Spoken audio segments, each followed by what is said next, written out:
Everybody loves an underdog. Who needs to be liked? Mountain Dew Amp Game Fuel. Victory in a can.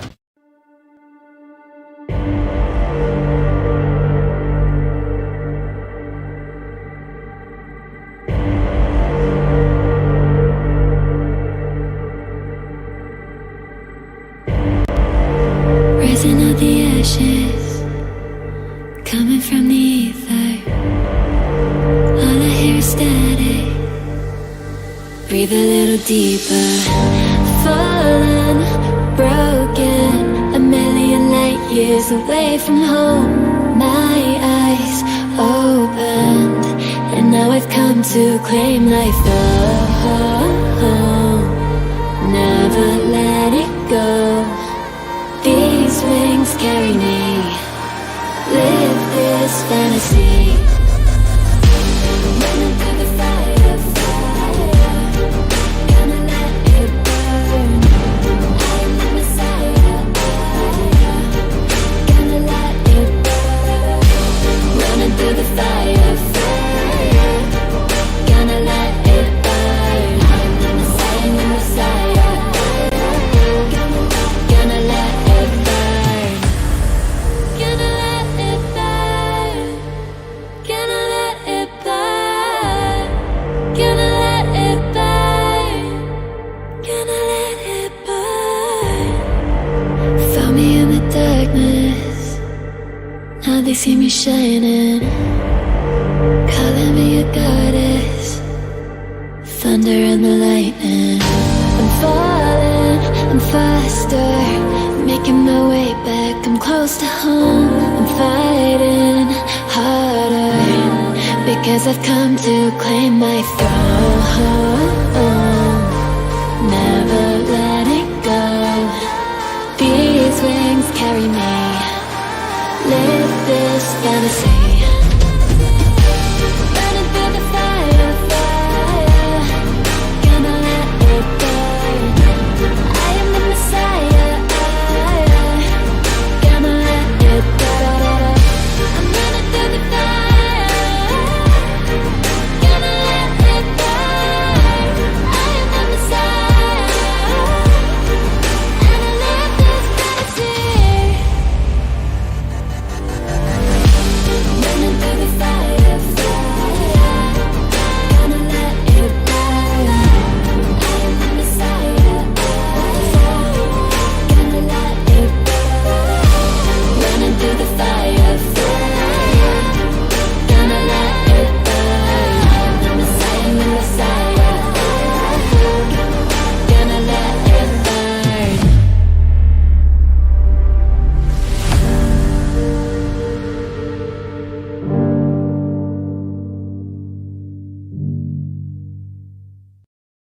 Let's take our time right now, it's just a vibe with you. I feel alive, now I'm feeling like up to the front, will it stand the test of time? Right now I need a sign.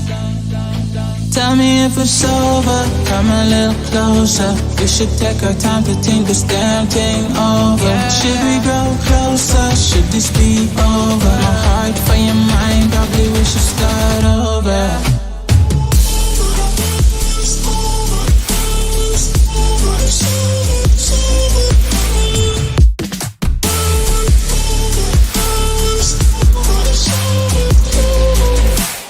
Tell me if it's over, am I your lover? Are we going solo, or is it polo? Her face is saying don't go.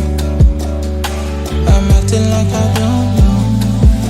Whisper my name, say what you want, show me your touch. I do the same, my breath on your neck while I slowly caress. Feelings in gray, it's still the same.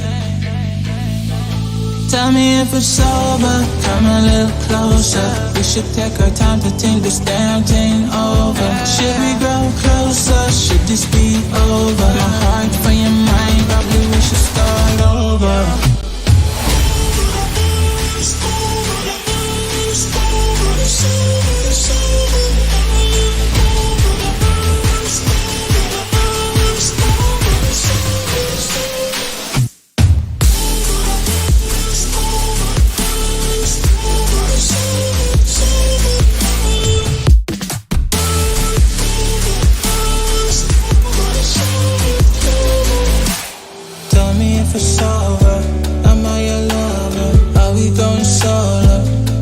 is polo, her face is saying don't go. I'm acting like I don't know.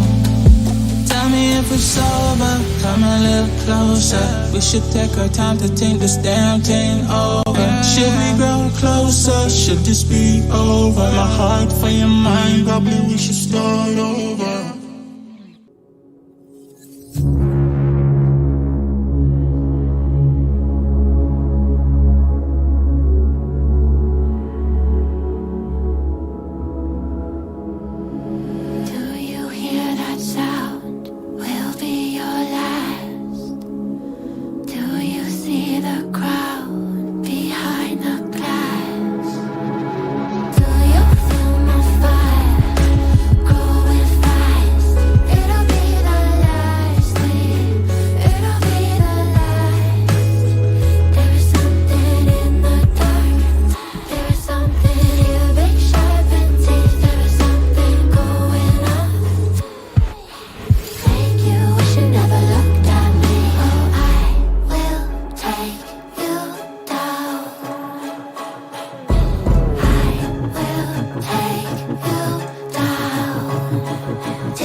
ESL 1 is brought to you in part by Intel, Mercedes-Benz, GGBet, Mountain Dew Amp Game Fuel, and DHL.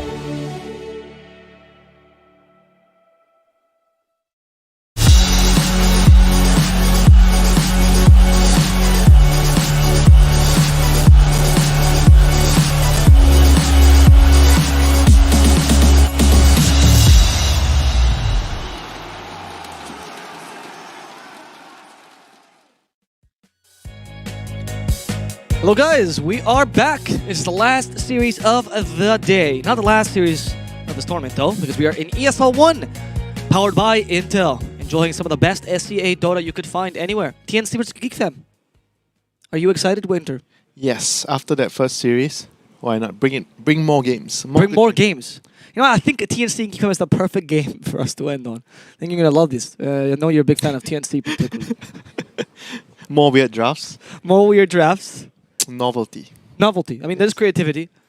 I'm just hoping, honestly, all I ask is please don't pick support sniper with Undying. Not Enigma, it was Enigma. No, they picked Undying as well, wasn't it? Wasn't it an Undying combo with something else? Zero stun supports. I'm pretty sure it was Undying. One of the game was that, then there's an Enigma sniper. And there was the Enigma sniper, which was the greed draft, yeah. I honestly think that when I look at the TNC drafts, when it comes to their cores, it's okay, you know, I don't see much issues, but it's really the supports that are striking me as like odd or just not. The direction of the game. I mean, yes, the direction of the game. How they want to play the game. Yes. Yeah. The rosters are going to come up any second now, so you can flame them with their names, right? You can call them out personally. Who you going to call out? Who are you going to call out? Who? Raven! No. They are all very, very good players. It's they are. more about like trying to solve the problem which they are having since what? January? December? I think. For TNC, yeah. Yeah, since December maybe. I think it's been a while. It has been a while, yeah. But you know, every time, as a TNC fan, every time you just go in and watch the game as a complete newborn with new eyes saying, I hope this time, maybe TNC has found the answer. Because you never know. It just one day it clicks, you know? It's just like an artist's inspiration. One day you're writing garbage novels. So you're just waiting for it to click. I don't think you're waiting. I think you're working hard for it to click. But it's not always... Hard work and results are not correlated one-to-one. Why are you so negative? As in a pattern. Why are you telling people not to work hard? You guys should work hard, but do not expect results from it. They don't always come. Well, you work hard to put yourself in the position so you can get results, and then sometimes they happen, sometimes they don't. Don't stress out if they don't happen. Keep on trying. Life is difficult. Never give up. Never give up because it doesn't become easier. So, you know, told by a 23-year-old. I know. I've lived a long time. You have lived a long time. Yeah, I'm an experienced person. But for GeekFam, what we saw from yesterday was also the fact that some of the games, the drafts were a bit lacking in terms of like overall balance and direction. They were like, I think individually they were good. They are players of very, very high caliber, very good individual skill. But it's again like I would say they have similar issues with TNC. In the lack of direction, which is interesting because GeekFam didn't have this issue before when we saw them qualify to the majors. Yeah, because I told you, right, because they're all over the place. They're all over the place because it was very hard being them. They qualified to a major. They flew to America. To America to boot camp. Yep. And then after they flew there, Trump announces the lockdown because of COVID-19. Then they had to fly back and the major got cancelled. Everyone went home. It's very dejecting for the players. It hurts the team morale and everything, the atmosphere a lot. You know how you could raise a team morale? It's actually by voting for them in the MVP vote. If you think that maybe a car is the pick-me-up they need, maybe it is. You know, I would be really happy if I got a car. That's some argument for giving you a car. Yes, please give me a car. No, TNC and GeekFam, you can vote for them in the MVP vote. Mercedes-Benz has been kind enough to give us a car to, well, not us specifically, obviously ESL, to give a car. Give me a car. I bring it with DHL. And if the guy who gets the most votes in the SCA league, in fact, there's one car for each of the leagues, will win the MVP vote. So that's dignity first, and second, a car. Seriously, it's a full Mercedes. It's not even other competitors that I can't say. It's a Mercedes, mate. I could only aspire. Fish, to transport my fish. When I was a child, they used to tell me, if you're really successful one day, you will buy a Mercedes. And so I drank a bunch of game fuel. I ordered it all on DHL. I bet on GGBet. And here I am today, closest than ever. That is actually what I was told when I was a child. You either buy a Mercedes or a BMW. Is that that's the goal. That's what I was told. This is why don't say so it. This is not an Asian thing. This is not an age. Even European, that's what the European parents tell their child. Buy this car, buy that car. Well, to be honest, my dad used to tell me as a Spaniard, I hope that one day you're rich enough so I don't have to work ever again. That was actually what he told me. It was great. It was wonderful. He's like, I just want you to maintain me and I don't want to do anything for like the last 30 years of my life. And he's doing that now. Very happy man. Smart guy. Yeah, very smart too. That's why I want to have children too. They're my slaves. I mean, they're my my prodigy, my future. Be careful what you wish for. Be careful. What do you think's gonna? Tomorrow I come back, I'm pregnant on stream. That's what happened. Right? Screwed up. Anyway, the match is about to start soon, so we should do some final thoughts here before we get into the draft. Final thoughts, 50-50. 50-50, you think? Actually, even though TNC has been doing kind of bad. Yeah. All right. GeekFam has a bit of an edge because I think overall as a team they are still playing a little bit better compared to TNC. Even though TNC, I mentioned a lot about the direction, yes, the ideas of how they should be drafting, but they are also playing badly individually. You know, we see a lot of scenarios in a game where it feels like KP is like not on the same page because they're all at home, right? They're not boot camping right now, which also makes it harder to fix. Yeah, this. Their teamwork is not as crisp as before. Yeah. Well, we're going to see what happens here in the draft. See if TNC can surprise us here or if GeekFam are going to take them to town. No, take them with the kaboom. They're not going to pick a techies.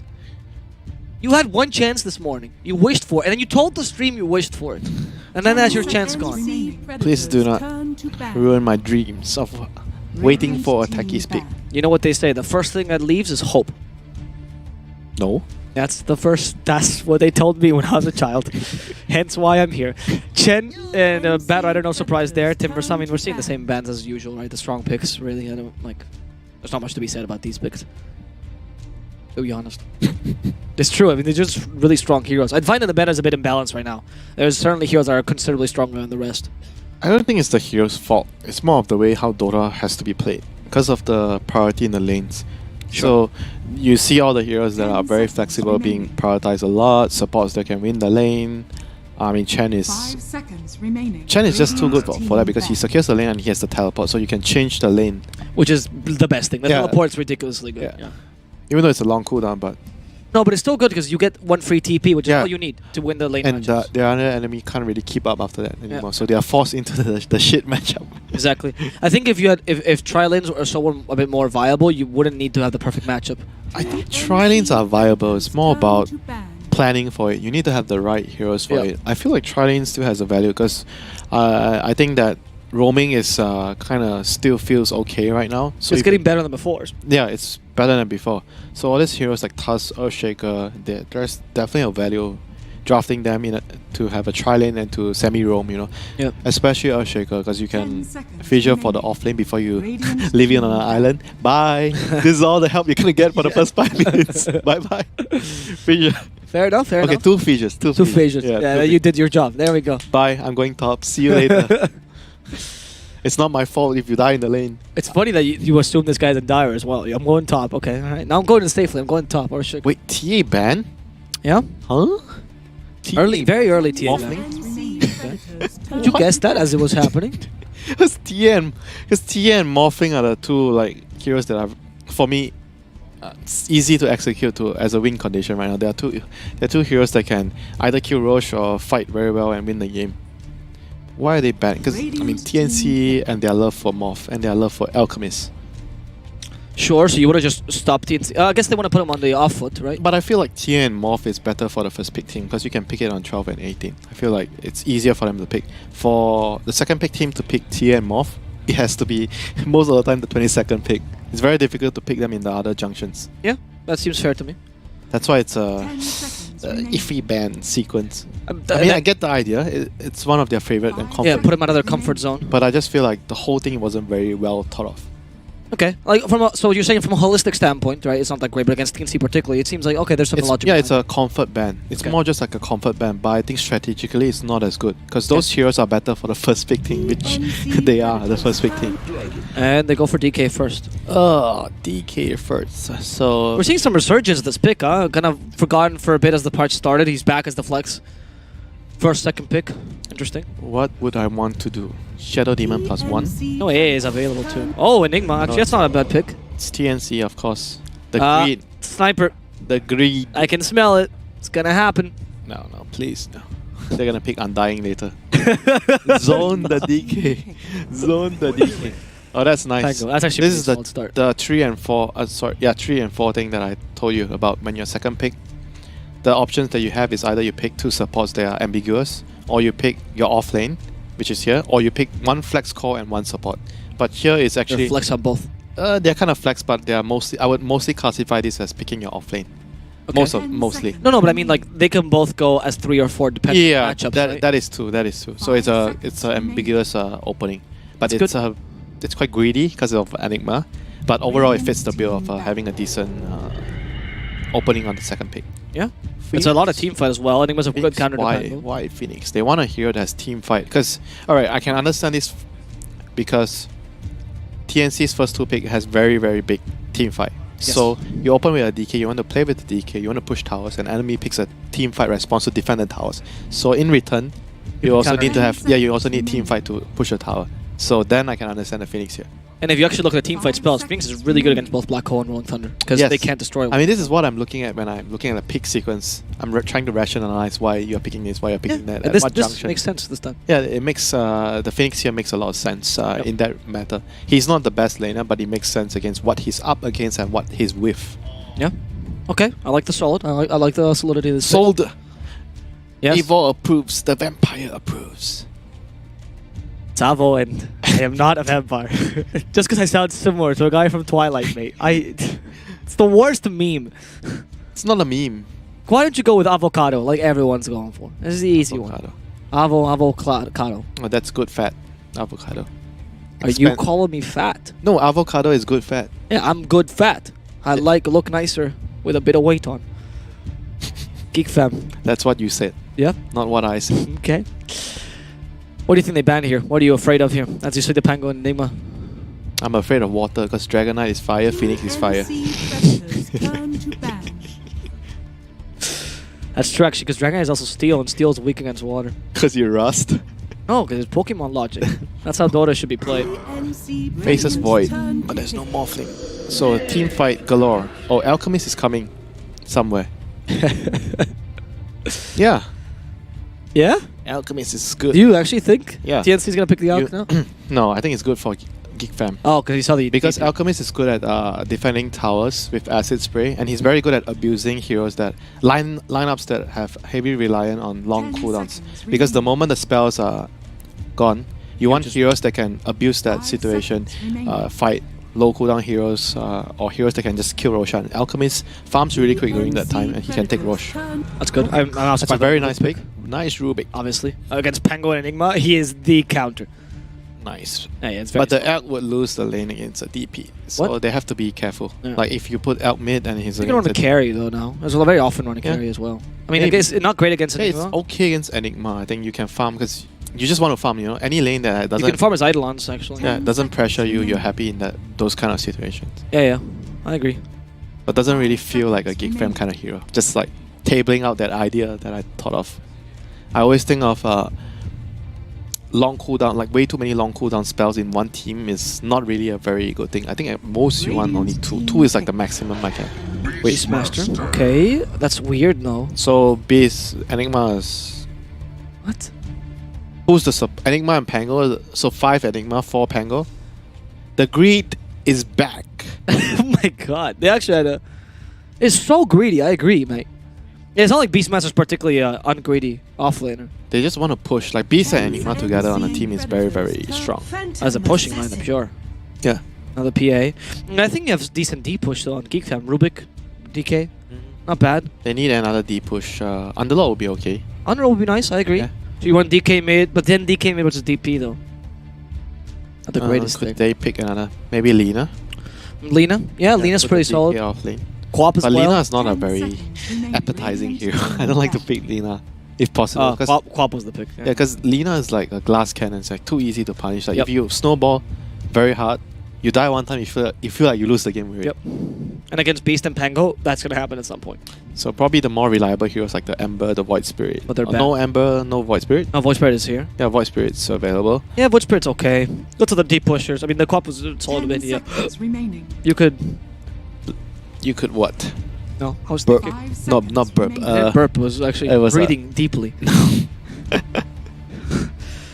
Hiccup. That's what happens when you eat quickly, okay? We have 7 minutes between the games. Not everyone's like you. What's good against DP in lane besides the Quap, honestly? Well, not necessarily beats, just has an okay lane. Sniper? Pew pew. Actually, yeah. Yes. You outrange her. Yes, and Sniper has deep push. I mean, you're terrible against me. Maybe not this line. No, that's not. You got me excited for a second there. I mean, Rubik mid would be fine this game, I think. Because Rubik mid can deal with the DP. Sure. And you want Rubik to have a lot of items this game. That would be interesting. I wouldn't disagree. They could Yeah. pick Winter Wyvern to do that. Okay. Wyvern is good against that Enigma. Beastmaster. Wow. I would be. You're actually sold, right? I would actually love to see this. Rubik mid, Winter Wyvern, Phoenix 5 support duel. seconds remaining. I would love to see this. I'm not kidding. Now you got me excited. Now they're not going to pick it, I'm going to be ruined.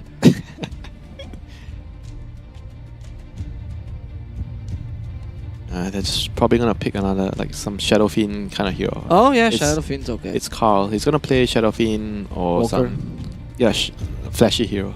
It's Carl. Like it's Carl. He always plays this kind of heroes. He's not gonna. You're not gonna see him play some Viper or Razor. No. I was thinking as well. I was like, you No. can no, he can't. It's not about he can't. He doesn't want to. Yeah, doesn't want to. Yeah, sure. Well, because that's not how you get sponsorships. That's not how you win. You know. Sometimes you have to play what you don't want to win. TNC Predators turn. Storm. That's his kind of hero. Okay. I mean, it's not bad though. Has a deep push. But the thing is, like, it's a very risky pick here because you don't have Aurora last pick, and their heroes are very flexible. So what can they do here to punish the Storm Spirit? I mean, they already have a fair amount of control for him, to be honest, huh? 10 seconds remaining. Actually, Lina could be still fine. Can win the lane. No, Medusa. Oh, yes. Now select Okay. your hero. So greedy. You have the- I mean- greedy. So greedy. If you're man. already going that way, you might as well commit fully to the greed, dude. Everything is so long cooldown. Everyone needs farm. So what? A post fight Enigma? Okay, can the greed get away with the greed here? I don't know, man. Let's I mean, look at GeekFam is greedy, but not half as greedy as TNC. What GeekFam is greedy? How are they greedy? It's They're a bit greedy. a balanced lineup. They have Eh. a front line, needs Blink, Dragonite, Storm is gonna rotate, PA is going to farm Battle Free, or can anyone go but there? the Rubik in this game requires a bit of items to be useful. The DK is not particularly useful for anything. But if they win their lanes, why not? Well, yeah, because you're also comparing it to the slowest the lineup. lane. Yeah, look at the lanes. They're going to win their lanes. If It's a what? Side lane, or side lane DP mid Medusa. So it's DP plus Enigma safe lane. Right now, if you ask me, DP Enigma safe lane. okay, right now if you asked me what's faster, oh wait, GG bet odds first. What's faster? Me talking about the GG bet odds and actually voting for wow, it's surprisingly balanced honestly after that draft. If you ask me, I'm not gonna ask you. I'm not gonna ask you. I can't do this. MVP trailer is gonna come out. The production's ruining you. I had the perfect comment.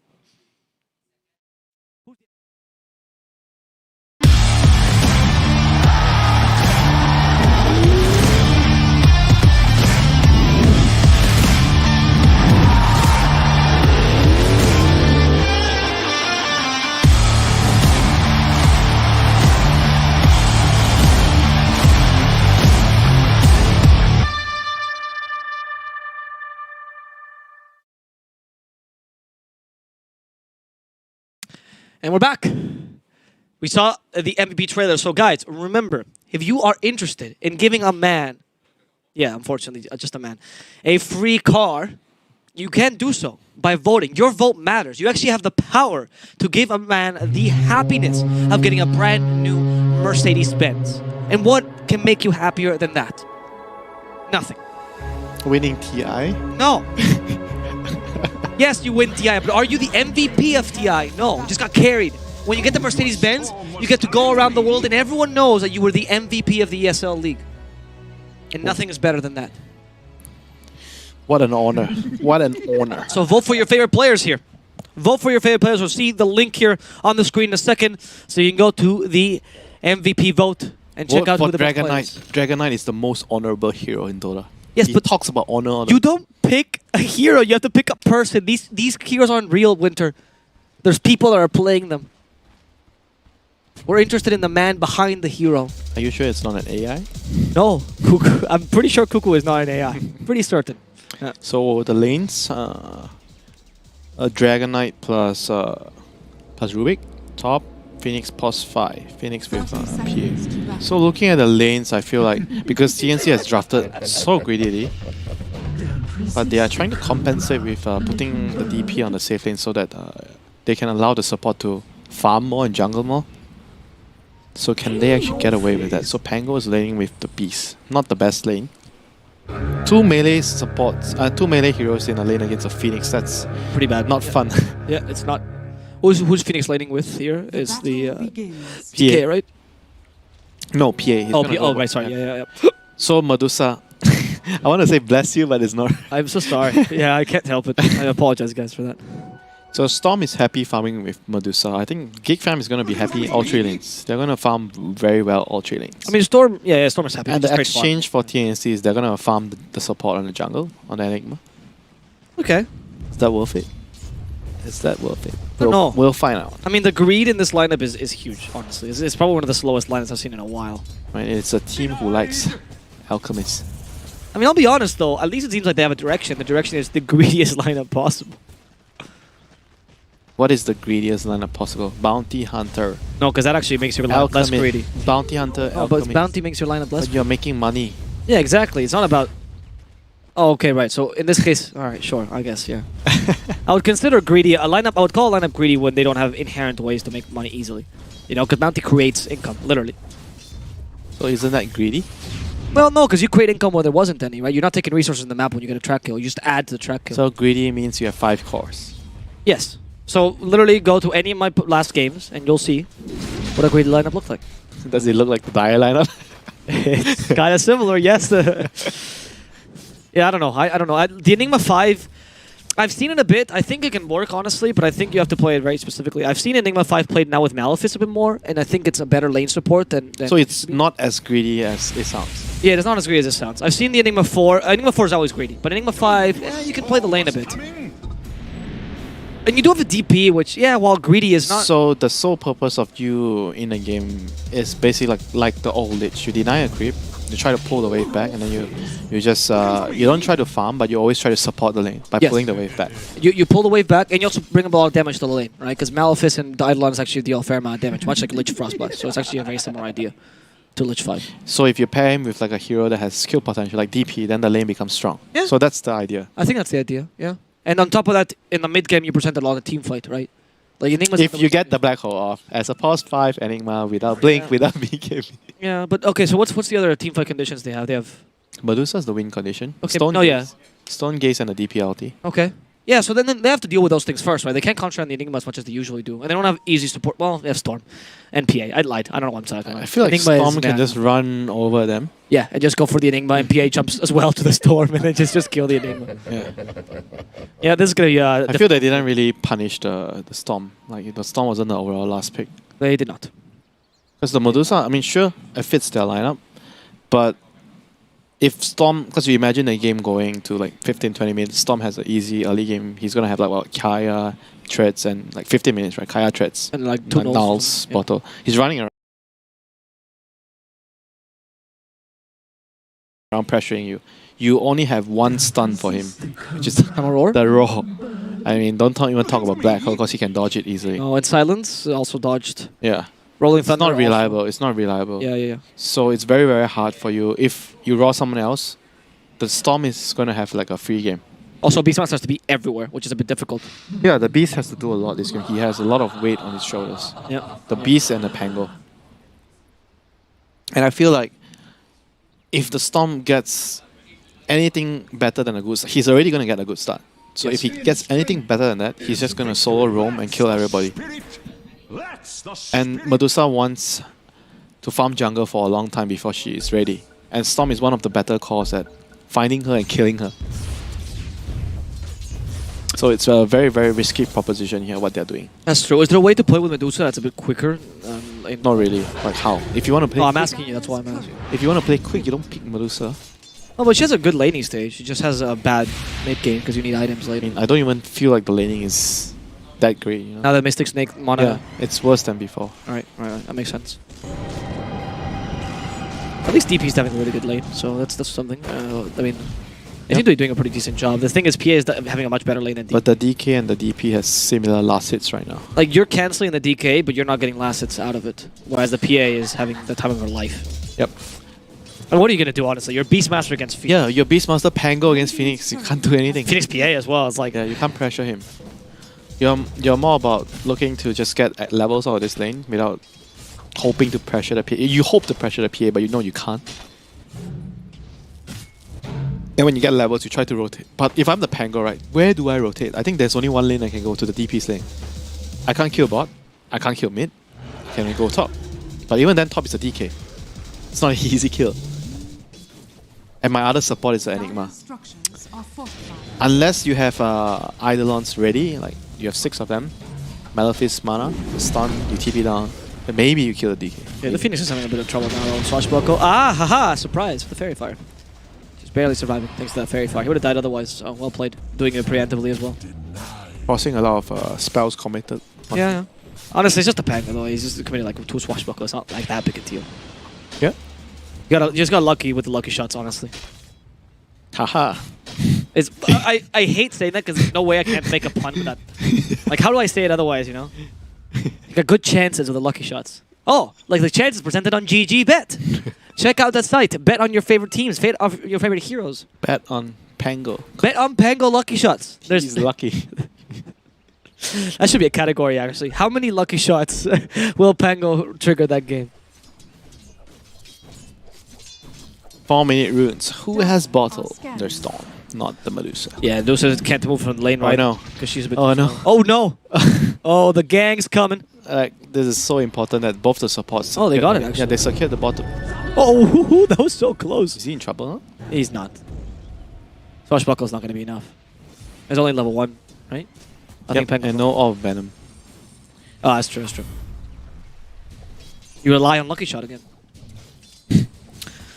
Double damage is solid, Medusa. You get a couple moments where you can actually win the lane for a bit, and then you go back to being just a creep. I mean, stack Ancients for me, guys. Stack jungle, stack Ancient, I carry you. but then Enigma's like, stack Ancients for me. And then Pango's like, no, but for me. No, there is no room for you, Enigma. There's no room for you. Go back to... See the build I was talking about, by the way? He's Eidolon's Maleficent and playing the lane. So he's not actually being greedy at all. He's No. just like a lich. The old lich. Oh, yeah. He's trying Like, we to... made fun of him, but I think the logic is there, at least, to some degree. Yeah, he's actually not greedy at all. Very smart. Okay, we saw first blood actually. So much things happening in the bottom lane where we lost Phoenix, but in exchange, they also lost KP. Is that worth it? Oh, March dying as well for free because he was trying to go for the runes, unfortunately, unsuccessfully. Is it worth it for you to sacrifice offlaner for the support if you get first blood? Even, not really. It doesn't really feel good. Because carry gets the kill, right? Yeah, the carry got the kill. And he gets solo experience from it too. Radiant structures are fortified. So catapult wave, where can we push a tower? DP is not level 6 yet. So I think no towers are gonna go down today. Now, not today. Yeah, obviously, eventually the game has to end at some point, Winter. Don't get too excited. Okay, that seems fair to me. It's a day in Dota. After the day. Oh, right, day-nighttime cycle. Yeah, day. Totally right, yes. If only my days had some sort of clock in the morning, like that, just right above my head, telling me when to go to bed. It's a pretty calm game for now, to be honest. Like, we've seen a couple kills, but mostly it was just misplaced. I mean, you look at the Dire lineup, of course it's gonna be a quiet early game. Yeah. Okay, we've got it. They're greedy, Yeah, mate. Like, they're yeah, greedy. I got it. And Yeah. Radiant needs to get certain levels on the Storm and the DK before they can start to play the game. Like, Storm is the person that's going to rotate the most here. Okay. Because of course the Radiant has full like, they can be really relaxed about their time as long as they hit their tempo, right? They're just saying this game goes 30 minutes, 40 minutes. We're happy. We're happy. Exactly. Tim's almost died there, by the way. This Phoenix is doing a lot in the lane right now. I love Whitemon, by the way. Big fan. I think he's a really skilled support. You and support players. Radiant. Are you serious? Oh, did the support just buy dust? Oh my god, this support deserves a medal. Why don't you put him in the Library of Congress as the next best hero? This is a real hero of war. He deserves a promotion. A promotion. If supports do well enough, they become cores. That's how it works. Actually, that's the secret. I mean, that's how it works. Yeah, I guess that's true, yeah. That's actually how it works. Dota is true meritocracy. Alright. Have you seen Yabzor? Telekinesis. FY Rubik? It's true, yeah. They find the poor Medusa. Here's the Storm. And Medusa has And mana Medusa shield, is but no jungling. mana. No mana, Medusa, so it's an easy kill. Death Prophet coming by, but unfortunately, you are the slowest lineup in the world. So you can't really do much. Like, even if Enigma's not playing greedy, you're not that useful. I mean, that's why I said it's dangerous to pick a hero like this that goes jungle against a Storm. Like, Storm gets a free lane. It's very easy for him to come in and kill you. Yeah. At least, even if you don't die, he can pressure you, you know? And you don't have any save as well for you to farm near the tower, and then you come and you do something. There's Because your other teammates are greedy. Yeah, exactly. So you don't have like some cheap hero, you know, like Amber or someone that To can tank things as well. just come and play for you. I agree. And the Beastmaster will have to be everywhere the Storm is going to, essentially. He's the So- cheapest hero in this line. Yeah. He's the one that doesn't really need too much, but I say that Beastmaster needs to farm as well. Yeah, Beastmaster is not particularly... Radiant's bottom tower Pango is the cheapest hero. Pango's the cheapest here. Yeah. Pango's not useful against Storm, unfortunately. I mean, unless Storm messes up. Yeah. You can hit him with Rolling Thunder. The only hero that he's afraid of is the Beastmaster here, mostly. Like, and the silence from the DP. Yeah, but again, you can avoid those things. Actually, level 1 Ball Lightning, I don't think the cast point is... I think it's too long. I think you can silence him before he gets it off. I'm not sure, to be honest. Fog of War. What? Use the Fog of Oh, yes, you can do that, but... Use the Fog of Okay. Vision. Okay. What? That's the Fog of War. Raw? I'm not sure what that was. I think he saw him. I guess it's nighttime. I think he knows the ward is placed there, are probably. scanning. Yep. So Dragon Knight's here. He has TP ready to TP to another lane if Dire Ore reacts here. But who is even supposed to come and defend the tower? Because everyone wants to farm, right? Enigma is jungle. Look at the map. Enigma is jungle. Medusa is jungle. They're running out of jungle camps. They're actually running out of jungle And camps. the other two heroes are trying to pressure bot, but they don't have enough people here because everyone else is jungling. So Yeah. for this to work, the Enigma needs to, the DP needs to TP bot, right, to push the tower. Yeah, he's here. This is the only play. This is the right play. Yeah, He's this is the making only it. play. Okay. Let's see. And now the joining Enigma in. goes to the day lane. They wanna fight the I can outpost. farm top. Radiant's Okay. middle tower Push tower? Outpost. No, they Honestly, need to go outpost now. No. Criticize their draft all you want, but at least they're playing cohesively to it, you know? They're playing according. They're doing what they should be doing. Yeah, Radiant's bottom Phoenix. tower is under attack. They do lucky shot him. Outpost. Outpost. Outpost. Outpost. There's 50 two more outposts on seconds. Radiant right now. Yes, there are. Can they Oh, get it no. in time? This Phoenix is just purposely annoying them. Oh, just They can take it. They can take it. They have no stuns to stop this. Under attack. Right, that's great. That's a very, very important rotation by the That PT. is- Yeah, and they took a tower from that. That was great. And now you opened up your safe lane, or the enemy safe lane, sorry. Oh, the Medusa, again, jungling. So, of course, you get caught. Hey, Medusa's a bit tankier now. She has magic wand, so Storm realizes you have to get away. And here's the creep as well from the Helm of the Dominator. Thanks to the Beastmaster, they get the kill on Sheffer. That's your 6th hero. The Helm of the Dominator creep. He's the most expendable. He's going to be rotating all over the map. Yep, but now you lose a tower. So this is, I guess, considered an exchange. One. I mean, you already took the bottom Yeah, as they well. already took the bottom tower earlier. Okay. Radiant's So the middle mid tower is next, but there's no ghost. Is Phoenix 6? structures No, 5. Squash, not good enough. Level 5. Feels a bit dangerous for Dire to be hitting this tower. They don't have mana on Beast. They have no EXO. Wait, they have no mana. Why are they trying to? Yeah. No, okay, no they're Stone backing. Gaze either on the Medusa. Yeah, yet. they need to back off and keep farming. Okay, but they're playing this pretty nicely for now. Obviously, they're still losing in net worth because, well, Don't think they can defend this tower now. It's gonna be up hard. top or mid. No, mid. Radiant's gonna push the mid tower now. Okay. Dragon Oh. form. Pango 6? Okay, maybe they can defend. Oh, Pango's already Rubik stole 6. mana shield. I forgot you could steal. Not the most useful spell. You don't say. With an Enigma and a Pangolier, I'd expect mana shield about the best things in this game. Swashbuckle is it? It's like kind of one of the better spells you want this game. Oh, Black Hole and Rolling Thunder on the I bed. mean, Black Hole, whatever, you know, like. Radiant's bottom tower is under attack. He stole it again. He stole mana shield twice. I think he's trying to get the Mystic Snake, but the Deucer's trolling. But is it? I feel like now it doesn't feel like a very good steal. What, Mystic Snake? Yeah, it used to be good, way better because of the mana. It still deals a lot of damage though. Yeah, and the slow. I mean, I get it. I get it. Especially early, right? Like, you don't have much things to do anyway. Jeffer's just struggling here. Now you can steal something from Pango. Yeah, there we go. That's useful. Swashbuckle, nice. actually fantastic. Dragon Tail stopping the Rolling Thunder, but in comes the DP. It's a bait. The help of the Golem, and that's Jeffer done. Go further. The Pango's rolling. They see me rolling. They see me killing. The poor DK can't living, and the poor Dragon Knight is gonna end up being killed. That was very strange though. His teammates were like, they were not they wanted to push the mid tower, but the Oh, that was a great silence. They couldn't cancel the curse die because of the silence. The Phoenix and On the point. Phoenix and the Rubik, because was it the Rubik? No, the Storm, they weren't there. The Storm was jungling when they were. I think the DK wanted to push mid tower because the tower was low and he had Dragon Form up soon, so he was kind of like posturing around there.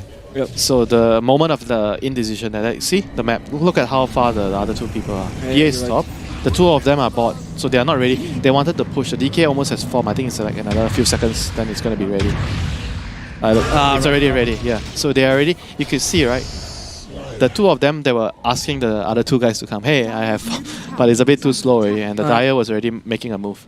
So there's a mistempo there, I guess, for the team. Not Miscommunication. moving. Yeah. It's definitely a communication. Like, not moving at the same time was the mistake. Because why would they need two people aboard? Like one person could have cleared Right. the wave out, and the other should be ready. Radiant's And top tower if you have three people there, the last guy could just TP down. Then So- they can fight. So the play itself wasn't bad. It's lack of unison in the play. That was the Yeah, wrong. communication is definitely one of the root problems. They had the right idea, it just was too slow. Okay. There's a smoke here to try to fix their mistakes. Let's see. A Golem's arrived, detects the DK. Nice, actually. Beastmaster was playing with the shadows there. And for now, Beastmaster can't be seen. Rubik is like, wait, where'd he go? He just got juked, Rubik. They guessed finally, though, with telekinesis. the roar. Sunray to give some space. And the roar's been committed. Rolling Thunder here to give some space, but they stopped the Rolling Thunder because the stolen roar. Jeffer showing you how to really play Beastmaster. Oh no! They perfectly calculated where the Penguins and TP. They knew his Rolling Thunder was going to expire, and Storm, with his mobility, zip, zap, zoom. Back to the grave you go.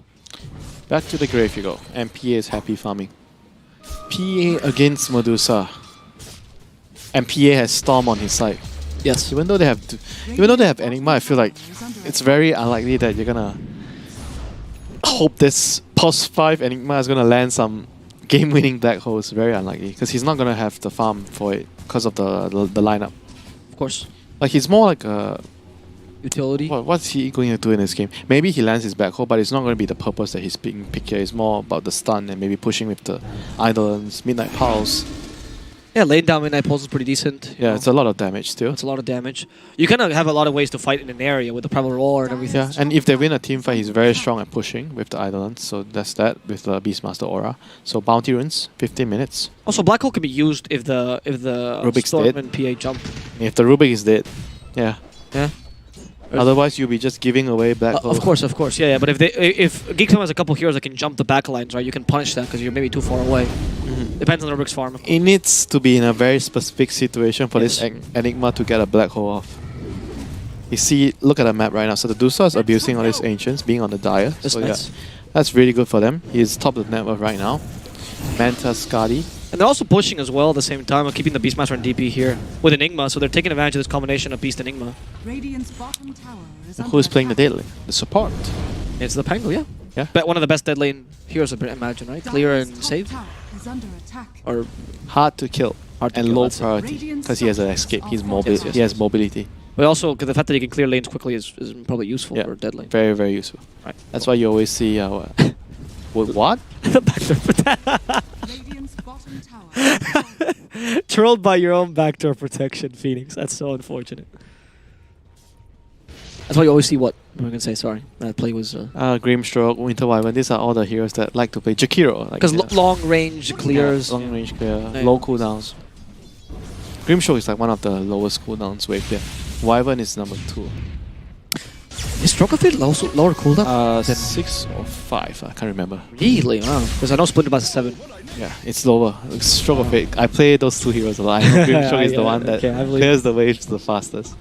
And do they do nicely with a farm there, actually, or is it just because of the lane push? Does the farm something you consider when you pick a dead lane hero? Or that's Not really. It's not. It's a bonus. It's a bonus.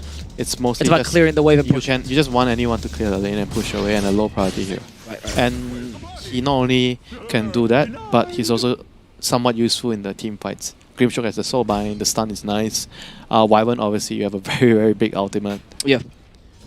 Jakiro is less, not as useful, but it's like more like a Jakiro has follow-up. utility in other sense. Yeah, follow up. Yeah. That's why he's not picked as much. Well, you actually see him a lot in EU though. EU is No? hard to prioritize the Jakiro. I see. For tower push? Partially tower push, pretty solid laner in general as well. Yeah, he's a good laner. Great zone as well in the team fights. I've noticed. Great axe. Okay, now you're memeing. No, I'm not. Come on, his axe is. Hey, it's actually good, but like Yeah. honestly, 5 Jakiro farming an ag is okay, sure. I maybe didn't say next year. he's gonna farm the axe, but the elk is gonna buy him. That's the strat. That's the next level. Supernova is available, but Oh, the roar stops the Phoenix together with silence, so he couldn't actually do anything Alright. about that. And that's a free Roshan. Well played, TNC. They were hoping for this to happen. In fact, the Pango still stops the DK, and he was melted. Dragon's blood? Clearly not. They gave him some fake blood there. It's like a Dragon cyclist. blood. You can't melt dragon blood. I didn't know that. Yeah, You're you not can. supposed to melt dragon blood. No, you can't. Yeah, it's like steel beams. So Dire definitely has gotten away with the grid for sure. They even got the first. Like I felt like the game is going too slow for Radiant sign up. Sure, the missed timing earlier where they couldn't push the mid tower, but they still got the tower in the end. Oh, Yeah, Gabi. Yeah, I think it's gonna go down. Ooh. Oof, that is not great. I think they're gonna die. But the other black hole. Oh, no, you don't have a black hole. Because March doesn't last long enough. There's the black hole, but there's way too much damage. I mean, I guess that was the best play to give Pango some more space, but they want Pango. They want the fried Pango for dinner. I think they're gonna find it. Fillet him, electrocute him, burn him to death. Oh, that was a very, very big exchange in the end. Oh, you see, they heard electrocute, and now we got a moment of brilliance by Intel because they power your lane.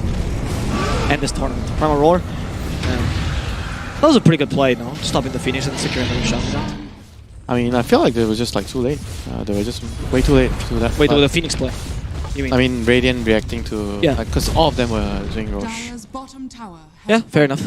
But overall, they got a good return kill here at bot. I think Dire should... Free return kill. Yeah, they needed to ditch the... Was it the DP? Yeah. The DP. A bit of save your body syndrome there. Yeah. Didn't have Ghost and Pango. I think Pango didn't have ulti ready as well, so there's no way they could have fought there. Even though it was kind of near their home. It was their area. Yeah, but you have weaker heroes at current. At least there. You don't have your spells, so you don't have your broom to chase the intruders away. So you run, you let them pass by. That's an analogy, really. You really thought it out. It's fantastic, actually. It's wonderful. You have to let things go sometimes, you know. If you want to fight for everything, you're gonna lose eventually. You have to learn to let things go. I'm learning so many life lessons. So if an intruder comes to my house and I have no brooms ready, I just let him steal from me. Noted. Don't open the door. Don't go out. Hello? Can I come I in? didn't tell you to fight him, but don't open the door. Cuckoo. There's help from the clumsy net. That's gonna stop him. Look at them, they're invading Spirit the Siphon. pocket. They have an advantage now, they have their spells ready, so Yes. they're invading the pocket, they have Aegis. Also, they pincered the DK. Nice little pincer movement. Yeah, you're not gonna take it, buddy. Yo, Scepter. Calm down, DK. Radiant's top tower. Thinking you could steal my gold? You think you can steal from the mob? Well, truth is, DK is... Oh, there we go. The odds again. Kind of going for GeekFam now. They were not happy with a greedy draft. But yeah, you know, Dragons hoard gold, actually. That's like part of the thing. They eat gold, technically, in some places. Depending on what lore you read. Alright, this is high ground, right? The greedy jump is hitting high ground. First 20 minutes. Dire's bottom tower. Yeah, well, this shows you never judge a book by its cover, right? This draft seems to be working for now. I don't think GeekFam has played this too intelligent. Well, no one was keeping the book in check, you know? No, nobody was. For now, the Death Weapon is surviving this. Storm Spirit came by, cutting the lane, not bad, but the catapult's there, and he can't clear the catapult quick. They're running towards him. Dire's bottom tower is under Actually, you know what I liked a lot? When I remember watching the game for a droid, and I don't know who they were fighting, and there was against a Storm, and Mac was playing the Shadow Fiend, and every time the Storm tried to do this shenanigans, he just went back. No, he went back to try to threaten him. So wherever he stopped, he could Yule's Rick in or whatever, and it made it harder for the Storm to do these things. Wait for the glyph. Yeah, taunt him and everything. But I think it was quite clever. I think you don't have someone to do that in this game. I love that by Mac, actually, on a droid. I think it was one of the better plays. Alright, so there's no ghost right now. Radiant has to make a move, even though they have Aegis on Medusa. They need to get something in return. Anything. So Battle Fury Desolated up. Radiant are scanning. This is go time. Go time. Let's see how this smoke works The out pocket, for them. they are back in the pocket of the Dire. Okay, they just turned the egg, Beastmaster the into egg. mincemeat. They have the Rolling Thunder. Rubik has Where's Stone the egg Gaze. now? Black Hole as well. Cuckoo kind of stuck in the Midnight Pulse. He's losing too much HP. He does end up getting the kill against him, Rubik has Stone Gaze. but at the cost of his life. Rubik has Stone Gaze. It's a pretty big deal, so they can't follow through too much because they can get baited. The dream is the Enigma Black Hole. You already pop Stone Gaze, he gets Stone, and you steal the Black Hole. And you Black Hole as a follow-up. That is the plan. The dream. Yeah, but Enigma's not going to let that happen. He's never gonna Black Hole. He's never going to Black Hole. That's the strat. You don't level it up at all. Rubik can't steal. He doesn't really need to Black Hole his game. He's a pause 5. Yeah, that's what I'm saying. You don't ever use it. You know when you're going through a sketchy neighborhood and you decide not to carry anything on you? Radiant's That's the middle best way. tower is under attack. It's the I'm poor strat. I am poor strat. I don't think it reflects not having Black Hole skilled up, but it's Against okay. Rubik because he steals from you. I mean, he doesn't actually. Technically, he just copies your spell, to be honest. But it's called spell steal. So we're going on the. Yep. So they have Death Prophet ultimate up again. They are going again. Is that a ward? Where is that vision here? Do they see them? Okay. I don't know. Oh, no, they don't see them. They're not. Oh, surprise! Again, it's the Phoenix. Want to stop the egg from occurring, and with the Malefice, it's impossible actually Tower is to under get away. attack. Malefice is really good against Phoenix. I never thought of that. It's a pretty strong spell against. You can't dive ever. Last word is the best. Are scanning. What, against Phoenix? Yeah. Oh, right, because you just always curse dive back to the Yeah, same place. 360 I bet it's very satisfying to do that, yeah. and global silence. Hello. I mean, yeah, sure. But then you're picking a silencer, so, you know. What is that? Come on, Silencer is not that bad of a hero right now. Why He's is a he good never core good? hero. He's a good. We saw him. Didn't we see him one game? We saw a mid Silencer. I don't know what. No, honestly, we didn't. Yes, we did. No, I'm Or really maybe it not, was some EU game. really not trolling. Yeah, it wasn't him. It wasn't. Not with me. You've not casted a core silencer. I agree. I think he's a pretty legit mid laner, but people have not experimented with him yet too much. I know Leo Style from Thunder Predator loves the silencer mid. I'm sure I saw it from TNC. Like someone played Silencer mid. Like, I believe recently. you, it just wasn't with me. I mean, the hero feels like he's been moved from the support to the core role. Yes, I with the don't, change I to don't Place of like Wisdom. Silencer on support anymore. No. I agree. I like it. I think He's a very, very good lane dominator right now. against certain matchups. Yeah. Honestly, bit, yeah, I agree. They're going to find the DP here. And the DP is bursted down, but the help perhaps. The help rounds of the Stone Gaze are going to be sufficient. Yolsat are keeping her alive. They've hit the Supernova. She has Essence Ring, and she just barely makes it through. They do kill the Enigma in the backline, fast to be expected. It's an Enigma 5, so it's no big deal. You want to continue fighting this, but maybe that was a mistake. Tims gets turned into Miss Media well, but the Primal Roar stopping the PA, and she can't advance any further. Then they cut her down together with the Phoenix. 2 free kills. That PA kill is super important there. Yeah, and the Alpha Wolf as well. Alpha Very, Wolf very is big big deal. for the Medusa. Great Primal Roar. Honestly, Kaipi is playing out of his mind this game. He's playing really good on the Beast Mode. Yeah, he waited for the Raw. Oh, never Okay. mind. He's dead. I'm going to stop talking about players. No more complimenting players. Now, I think that Armel could be in trouble too, but they don't want to chase after it just yet. They don't know what's behind. Yep. Well, He's gonna finish the Rapier and they're gonna high ground. He's halfway to his Rapier. that was interesting because they knew that obviously Gabby had activated EXO and it was still active, and they didn't know if it was behind Armel or not because Gabby went to the bottom lane in the jungle. So they played around with that, I think. Interesting. Well, at least they killed the PA. So that was Yep. a big blow for GeekFam. Huge blow. Even if you lose the Beastmaster, not a big deal. I mean, I think right now, I feel the carry feels more like the Storm. I think he can actually do more because the PA will get either Black Hole, okay, maybe not Black Hole, but he either is going to get Rod or Stone Gazed. I Or feel even like, Rolling Thunder if she... yeah, if he has BKB, he's still going to get controlled. Yeah, exactly. Yeah, Like, I think the Storm has a better chance of dishing out damage in the fights right now. I agree. But Storm, it's trying to cut the backlines and he lacks the damage right now to burst the support. He's going to want to kill the Enigma first. Yes. After he kills the Enigma, then he can move to on the other heroes. You basically want to kill Enigma, Pango, and the Beast. These are the 3 heroes with the stuns first. You let the DP and Medusa alone do their thing. Go for them last. Take out their support crew. Support crew. Yeah. Get 4 stuff on Phoenix and Rubik. Kite the fights. The longer the fights goes, I think it's just going to get better for Radiant. Like whenever Dire fights, they pop their spells, they want to kill someone right away. Yeah. If the fights get drawn out, it's going to be bad for them. So you need like 4 stuff, heals, whatever there is. Aeon this, kite. Spells are down, then turn. Okay, I can see that. Isn't it a bit difficulty for GeekFam though, with their heroes that they're fighting against relatively tanky cores here on the DP and the Medusa? Yeah, because at this point, they should have had an advantage with their heroes, but now they don't. It's a 50-50 according to the net worth, but judging by the draft, this is not 50-50. Because one draft is clearly more towards Yeah. late.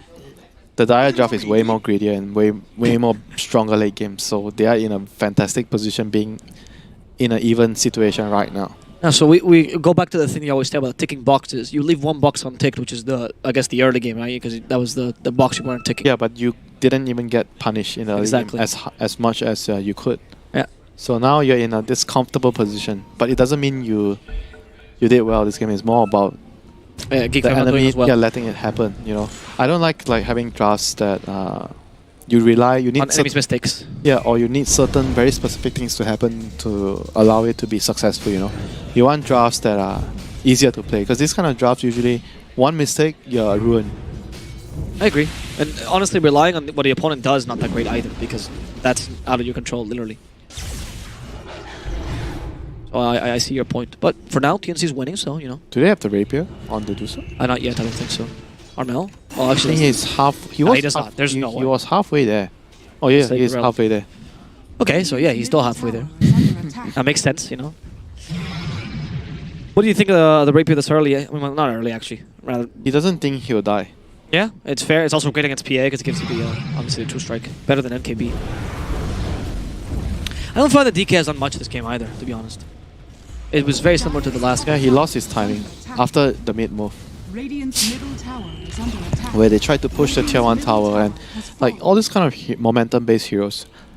You do one thing wrong in the early to mid game, it makes it very hard for the hero to hit his other timings, you know, because you rely on that first rotation, you get an advantage, and then it gives you your second timing to get your second rotation. Yeah. But if the first one is wrong, then everything is wrong. Of course, yeah, I see that.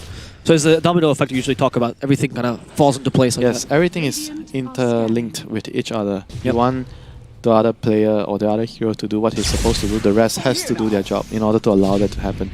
That's what you were saying, that the coach gives you so much advantage, because sometimes it's hard to associate what the error was. Yeah, the players don't really see it clearly because you're in the game, you know. You're clouded. You need someone to give you the bigger picture. Usually the coach is that person. Okay, I see that. That's why Droid is playing so much better as the objective. Okay. I'm starting to see there's actually a lot of interrelation between all of your comments. I can see the patterns now in your speech, Winter. Patterns. Yes. We were. It's like you ever watch the A Beautiful Mind? It's like that. I'm starting to see the numbers and everything. So right now, Roshan is going to be taken by the Dire. So they get the cheese, the Aegis, and the Rapier soon. Raiden is still smoking into. They need to hold a high ground here if they want to have any chance of winning the fight. If they're on a low ground, no chance. 0 chance. Horse string on the high ground. With the Desolator and the Basher here, smoke's gonna break. They are hesitant of walking up the high ground. Wise choice, TNC. Wise choice. They are letting the guy with the Aegis run up. Radiant's courier has been killed. Courier killed. Not a fight that Radiant wants to take at the moment. So reset button is hit. Push out the lanes.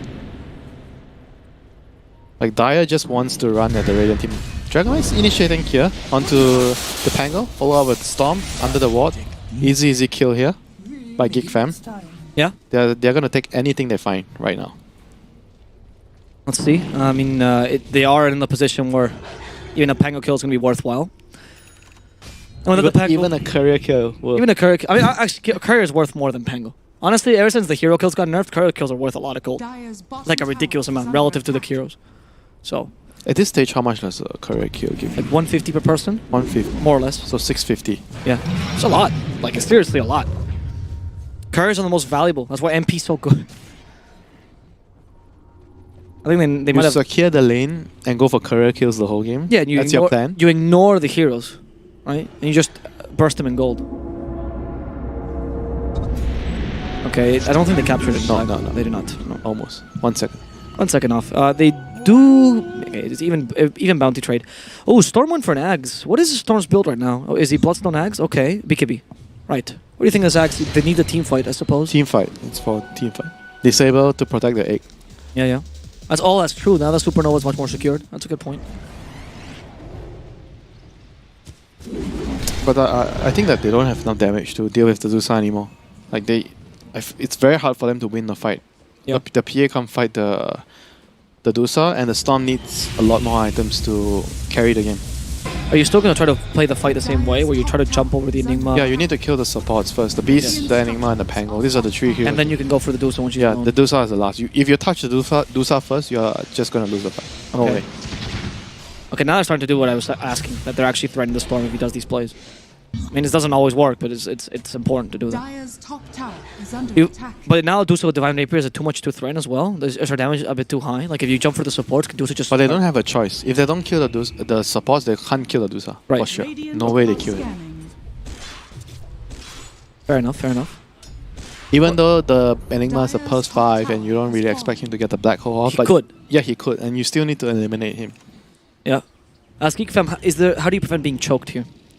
The Storm has to go out and farm. PA can blow out the base and farm. Sure. But they're going to be forced to defend at some point.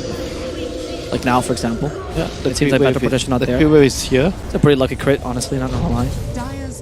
Quite nice for them. They're doing a decent job for now. The Spirits with the Fate Bolt are good, but it's not good enough, unfortunately, to destroy this. And with the Rapier, Dusa is going to keep on pushing. Oh, the PA is going to jump, and they catch the Beastmaster first. It's really important. Now, the Storm, the 2 supports, they're managing to win this team fight for now. If they can only continue properly, of course, the Dusa, though, deals a bit too much damage, and they had to retreat.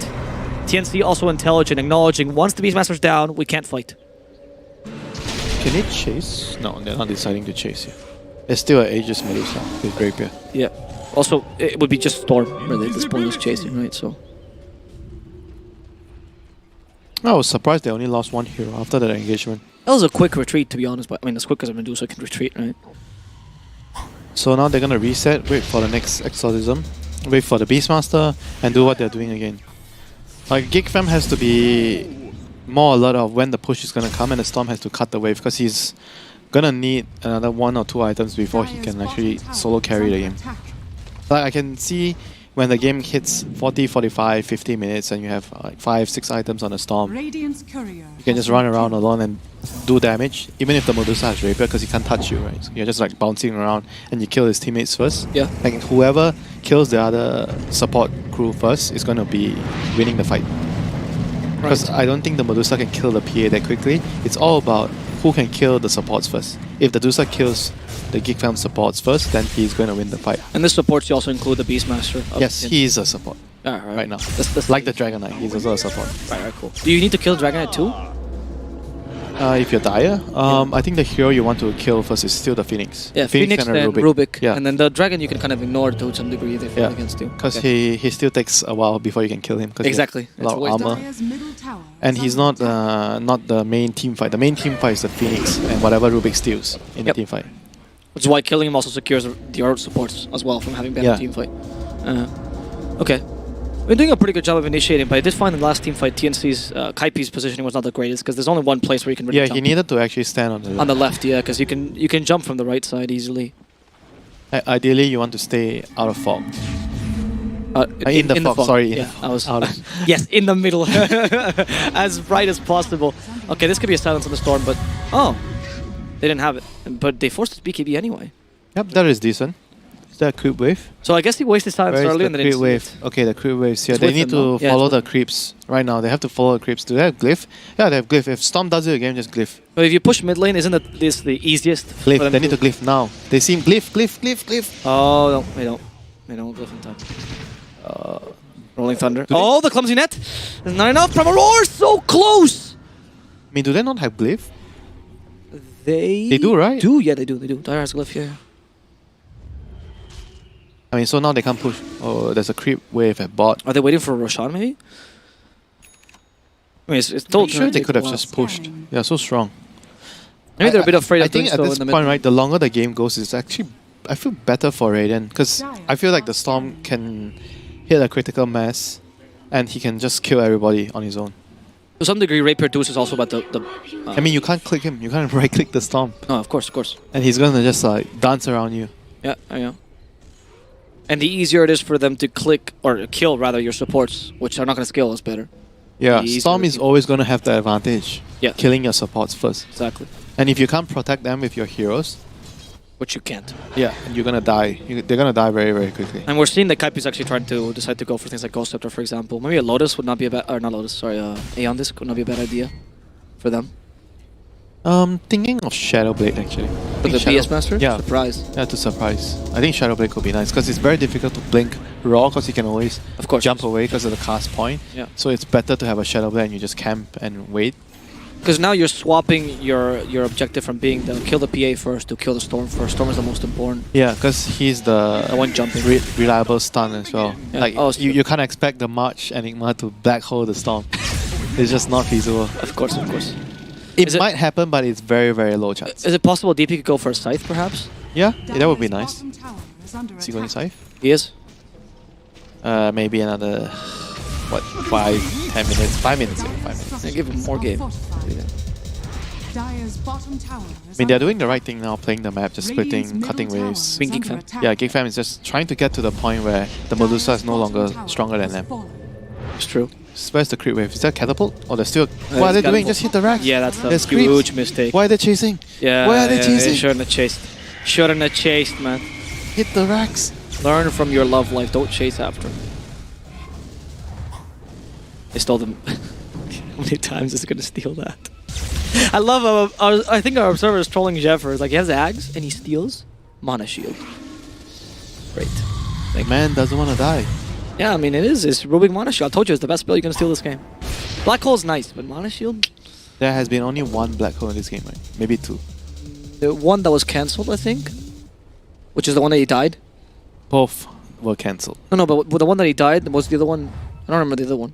Right, so now Dai is just going to hold here until they get the second Roshan. Is it second Rosh? Yeah, second Rosh. No, third Rosh. Is it third Rosh? Oh, I think it's second. Second, right? Yeah, second Rosh. Oh, Spell Prism, that's huge. For the DP? Yeah, 20% reduction. Radiant's turret has been killed. I mean, it feels bad because Essence Ring is actually really good on DP, but I think you might even give it to the Tusa for the second. He has the Paladin Sword. Oh, never mind. Yeah, you're right. It's pretty solid. 2 second stone gaze duration. Do you go for the 800 mana? Level 25? I think so. Yeah, I think it's better here. I just want to live out tank everything, but I think he's gonna get ignored in the fight. Every time. Yeah. See how they are defending the high ground, but there's a ward. Radiant has vision. Kaipi. Why is it Dusa? But they're going for the real objective. Kaipi. What? Kaipi's being left alone because they see the Enigma as an objective, and Enigma more valuable. The supports are dead. Medusa's trying to fall back to fight with the supports. Here comes the Pango. The Phoenix still has the ulti, but he gets silenced. He can't use it right now. Phoenix right back to where he belongs, which is underground apparently. So it ended up with a +5 trade for a +5. Oh, he has clumsy net, huh? Have to be a bit careful here. Still has mana. I don't know. I mean, okay, I agree that you should threaten the storm to some degree. There we go. Clumsy net, clumsy net! You're out of mana! In comes the Pango. This is an opportunity. You have to seize the day, seize the opportunity. This is silenced. Yes, they got it. The storm, the most annoying hero when you're pushing high ground. He's gonna pay for his sins. He will. He might. He gets the vortex, but a second silence will finally sentence this guy to death. And of course the tips. That's a rage tip. That's not a funny tip, that's a rage tip. Is under attack. You think we can't get you. We have finally gotten you. Here's buyback. So not the end of the world. Oh, it was a third brush. We were wrong. I'm sorry. Third Roche. Oh, that was So moment of refresher shot on the DP. Did you say that, clumsy net? Oh, the only thing clumsy there was the storm. Not TPing early enough. Don't think clumsy net was what? The only thing that was clumsy was the storm. Oh. Always staying his welcome. Wow. Flame with a play on word. True Dota player. I want to be flamed like that in my games. Refresher shard. But still, like, Daya has to be very careful because you see the fights are getting harder and harder for them because the storm is getting stronger and stronger. Like if they... I think if Radiant can survive another 5 minutes, they survive this Aegis and Cheese, they are going to be in a very good spot of turning the game around. Because the Medusa is already not going to get any stronger. That should help. This is as much as she can get. Radiant's top barracks are under attack. Do stuff. Radiant structures Pushing the are melee racks. So PA has Satanic, but I still feel that he doesn't really... He can't you fight. can't beat the Dusa still. Because the Sun Gas. You get owned. Rapier is really strong against PA, honestly. Like, that's all you... Oh yeah, the true strike. Yeah, exactly. That's all your defensive capability gone. I don't think PA can man-fight a Dusa.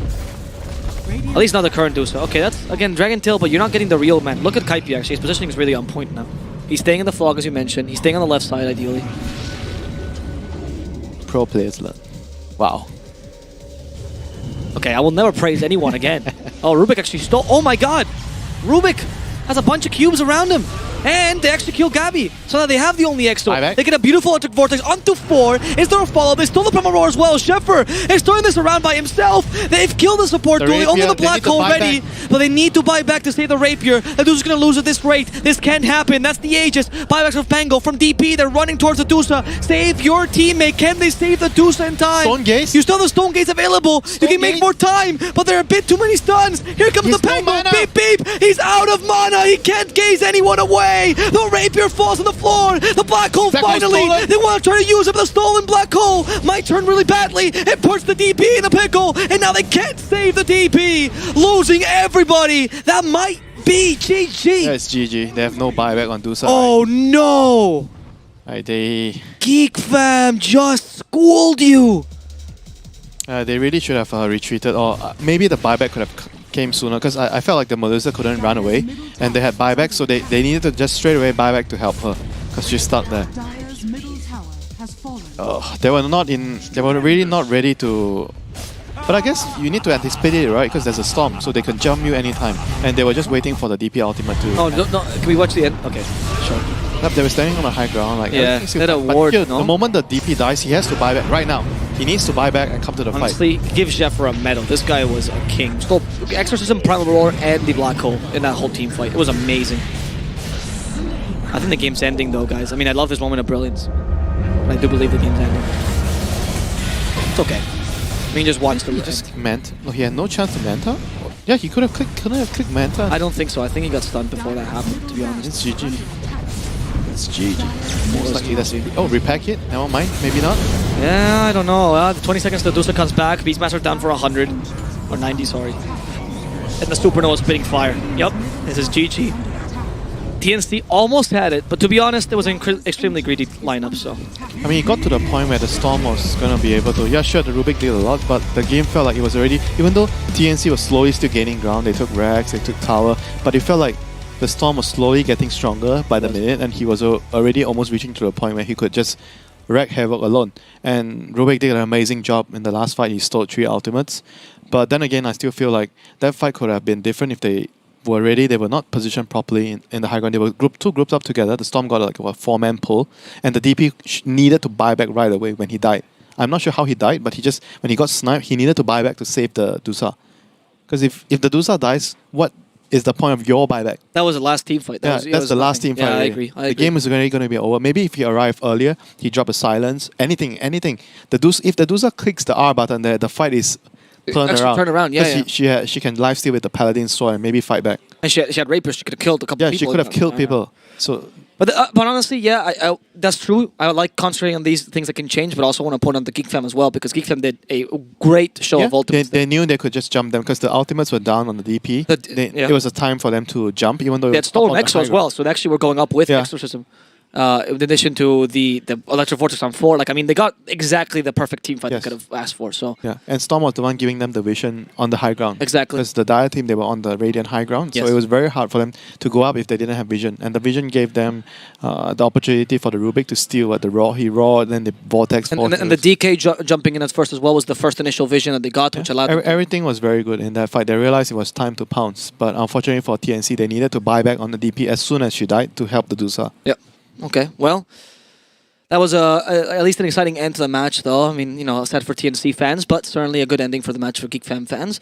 And we have one more game at the very least, on this best of 3. Let's see if TNC can bring it back. Let's see if TNC can win their first match at this tournament.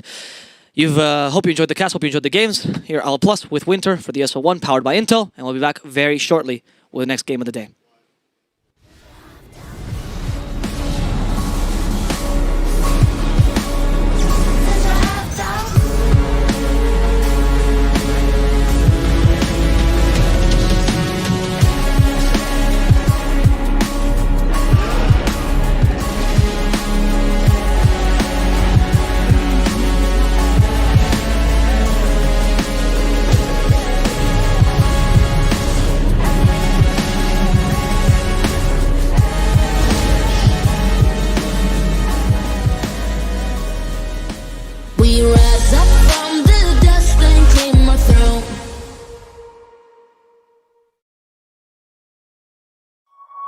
My name is Jordan Gilbert, aka Nothing. Hi, my name is Sue Lee. My handle is Smix. I think it's important for these initiatives to happen. Empathy really, really goes a long way, and it always means so much to us, and I think that's where initiatives like this really help.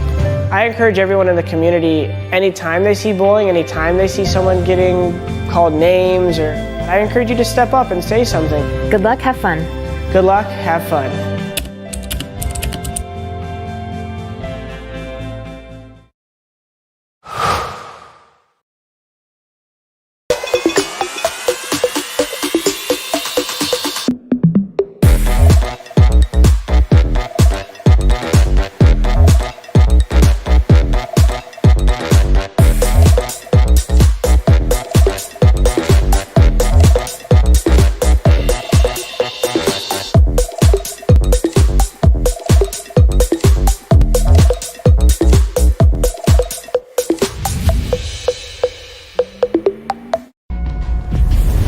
Multiple witnesses have reported mysterious shadow sightings all around the city.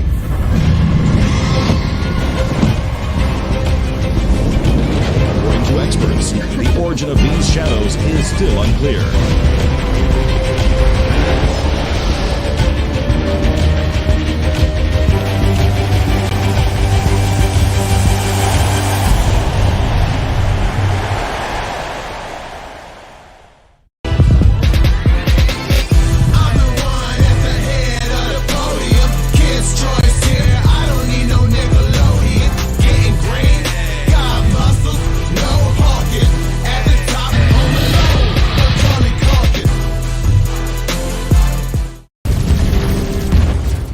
Everybody loves an underdog.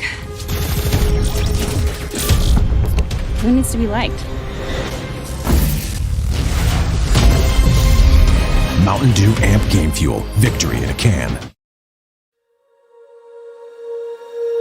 When you feel it's hopeless, when you think that you lost, oh, I will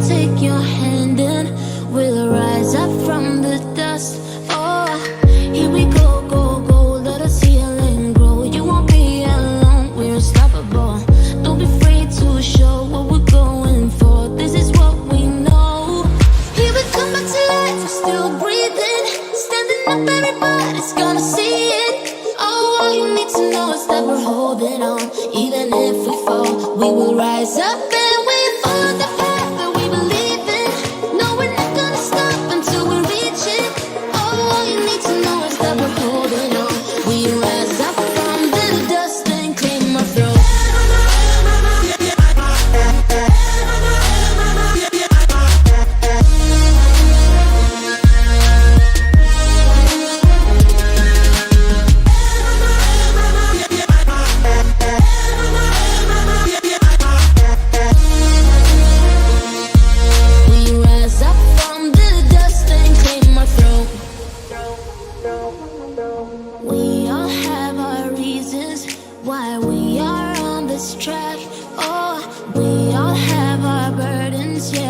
We just keep on fighting and we never look back. Here we go, go, go, let us heal and grow. You won't be alone, we're unstoppable. Don't be afraid to show what we're going for. This is what we know. Here we come back to life, we're still breathing. Standing up, everybody's gonna see it. Oh, all you need to know is that we're holding on. Even if we fall, we will rise up and we follow the path that we believe in. No, we're not gonna stop until we reach it. Oh, all you need to know is that we're holding on. We rise up from the dust and claim our throne.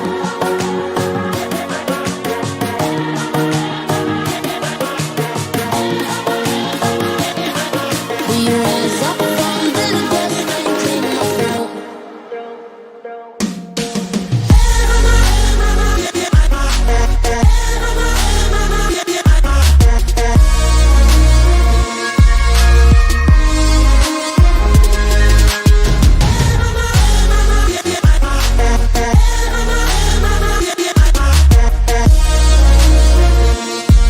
We rise up from the dust and claim our throne.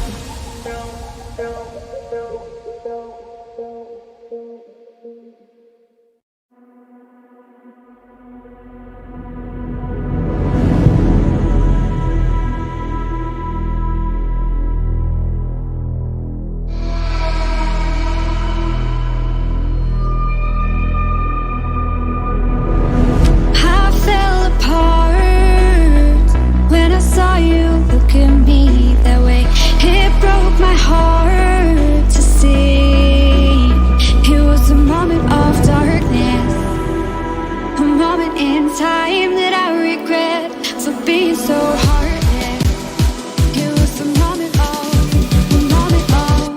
Moment of darkness.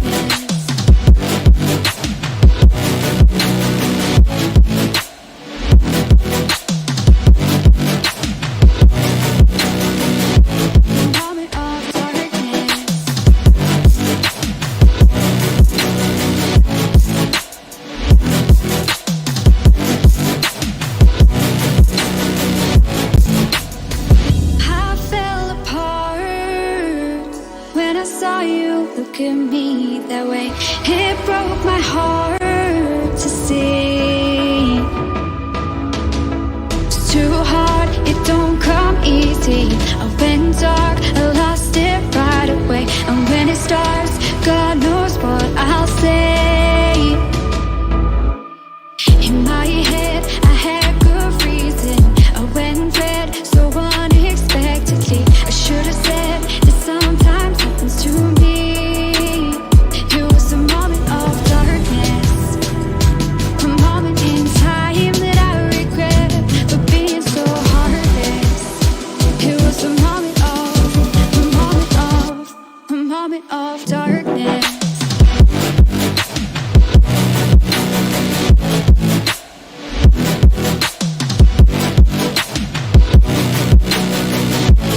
Moment of darkness.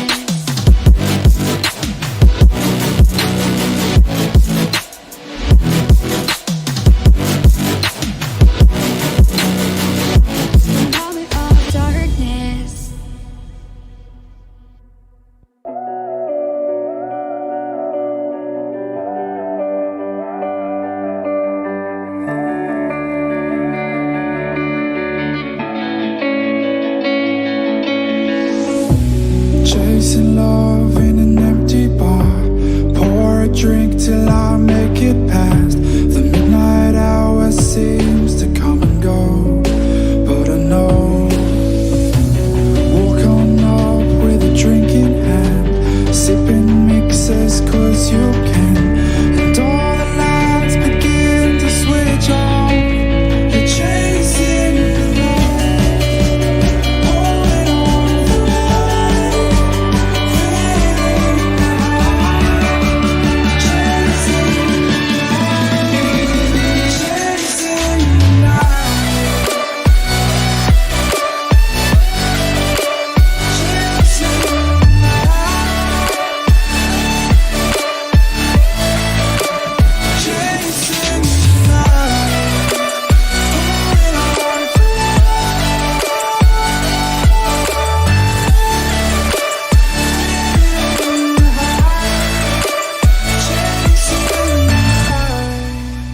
chasing the night, chasing the night. Hotel rooms and city squares, champagne bottles, drum and snare. The sights and cities seem to fall away when you stay.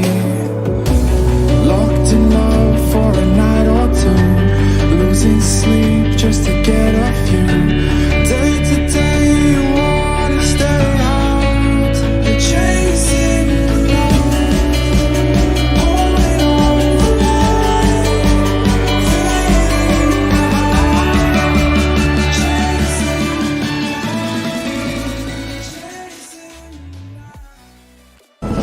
out, ESL 1 is brought to you in part by Intel, Mercedes-Benz, GeekFam, Mountain Dew Amp Game Fuel, and DHL.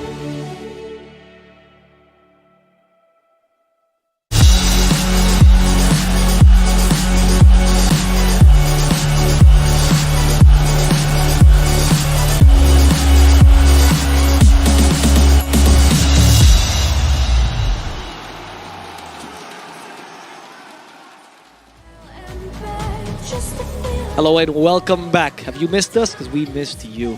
Thank you for joining us this long day of streaming. We have one next match. It's going to be between TNC and GeekFam. And this match decides whether TNC can elongate this best of 3 or they have to stop playing for the day. And probably not qualify, honestly, because if they lose this, they would have lost 3 days in a row, every single match. I think they wouldn't be able to go to playoffs. Mathematically impossible? I'm not sure. I don't want to say anything like that because, one, I haven't checked, and two, I'm bad at maths, so... No. But it would be difficult. Mathematically difficult. That's what I'm going to stick with. Yeah? Is that good? So right now, I mean, the issue still is the same. Like, every time we look at their games, they have the same problems over and over again. The drafts are... This game, they could have won the game. They still could have won the game because I felt like both teams, they were not playing at their usual level, you know. Not being together definitely is really difficult for them because of COVID. So everyone has to play from home. They're not together. Just for Fnatic. And everyone, yeah, because they're just good. Yeah, because they are really good. But you could still see certain, you know, some of their movements. It's not as good as when they are boot camping together. You know, that's a fact. You know, when you play together, when you're in the same house, you are going to perform better. To me, the difference for GeekFam is particularly jarring because TNC has been in a weird position for a while, but GeekFam was, especially when the... But they were on... GeekFam was on the rise. On the rise, exactly, yes. And then all of a sudden it's like, pfft, back to... I mean, again, it's not like an insult to GeekFam. They're not playing that badly or anything like that, but it's just that you saw GeekFam become one of the top-tier teams in SC, or becoming closer to that position. And then all of a sudden now it's like, you're missing that direction, you're missing that conference you used to play with as well. I think direction is one of the things. I think, like you mentioned earlier, they have similar issues with TNC.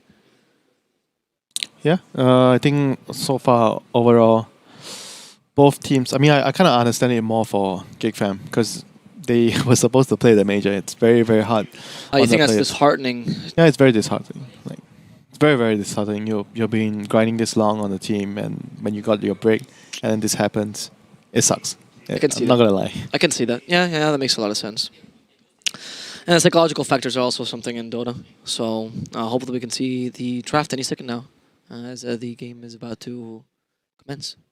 Yeah, like I feel like when we are talking about online Dota right now, most of the teams that are playing together, they are doing better because you're together. Like not everyone is together. All the European teams are boot camping. Yeah, some of the teams are not together, so it's a very difficult moment for everyone right now. That's why Liquid is shining now. it's their chance. And you kind of feel like the teams that don't have full rosters from the same region, they're going to get hit really hard because you are forced to use stand-ins and you have to think about the future of the team, whether it's better to switch to 5 players from the same region because of what's happening. You never know when the actual LAN Dota is coming back.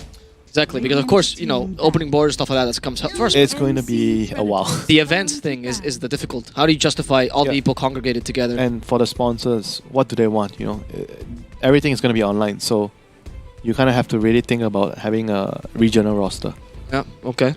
You think it could be a chance for temporary regional rosters? This temporary is a long time, you know. It could be a year, it could be a year and a half. Right.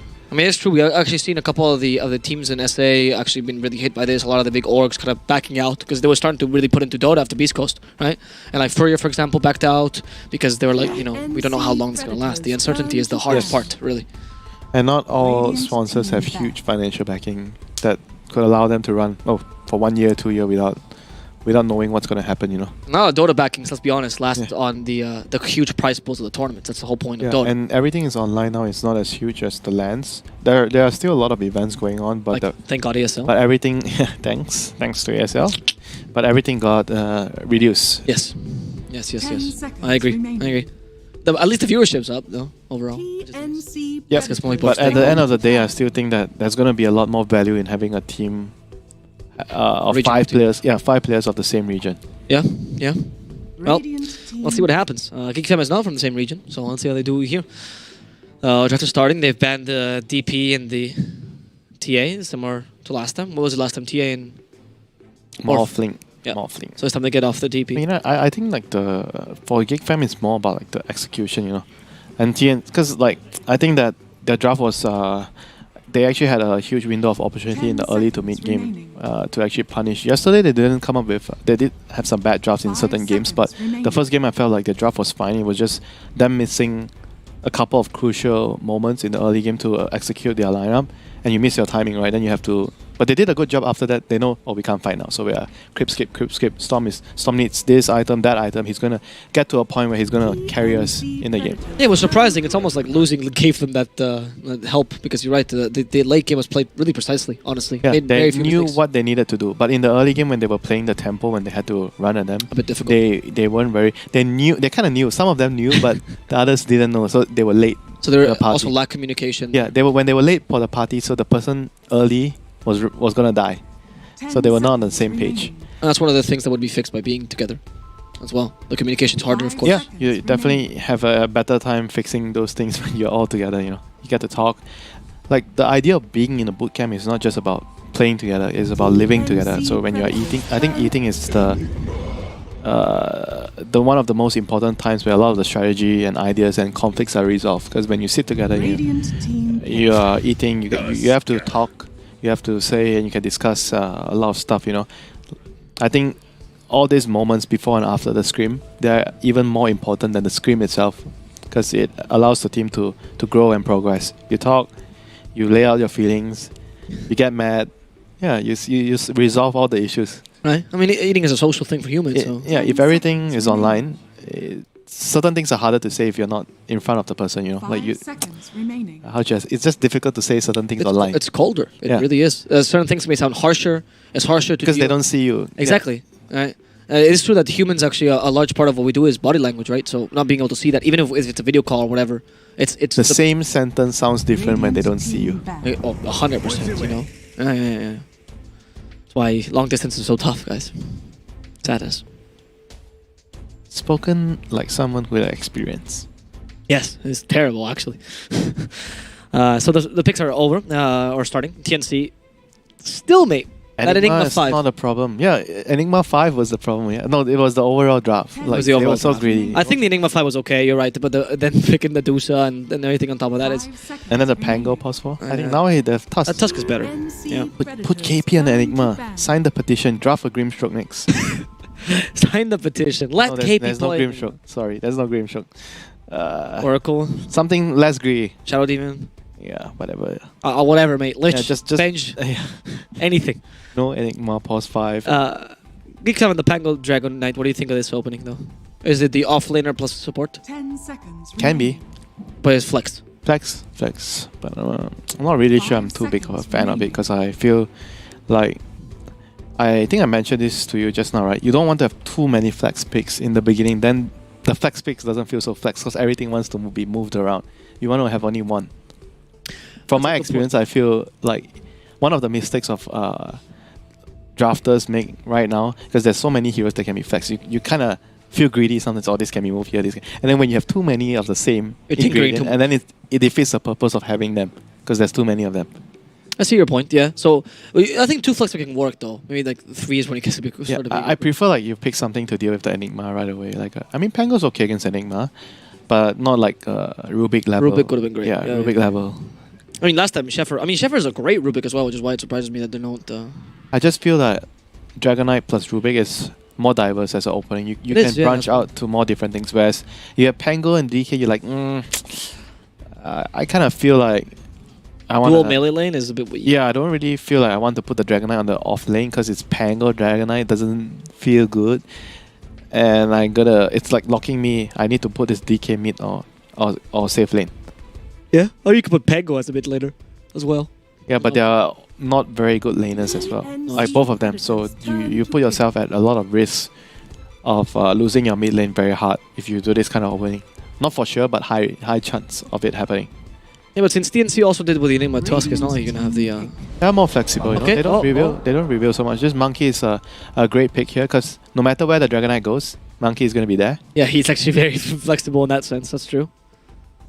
Monkey is also much less greedy, so it actually combines nicely with Enigma support. He's a support core. He can be a win condition sometimes, but people like don't really go. Yeah, but people don't really go down that route so much nowadays. Like Battle Fury or go into like a hard carry mode. Monkey King is best utilized as a supporting core, like a rotating core, like a Thompson style. You know, you just run around, you fight all the time because you're very mobile and you clear creep waves very quickly. You have a stun. You have a good setup for teammates. You get vision because you're like a scout as well, right? You transition easily also in the late game. We've seen a lot of Monkey Kings that go for the space creation and then just the game goes so long they eventually go into a core. Like his issue is only about the laning. Can he get away with the lane? So GeekFam goes for Disruptor. Interesting. Just I think just a useful. That's 5 Disruptor? Yeah, most likely just a useful hero in general. So they have Disruptor, Pango. They have very strong team fight among their supports. They have catch. They have wave clear. They have damage. So like a very all-rounded support duo right now. A bad laner either. He's actually kind of. of. It's okay. Like it's not very build. Yeah, he's not very strong, but he's not very big. Yeah, either. exactly.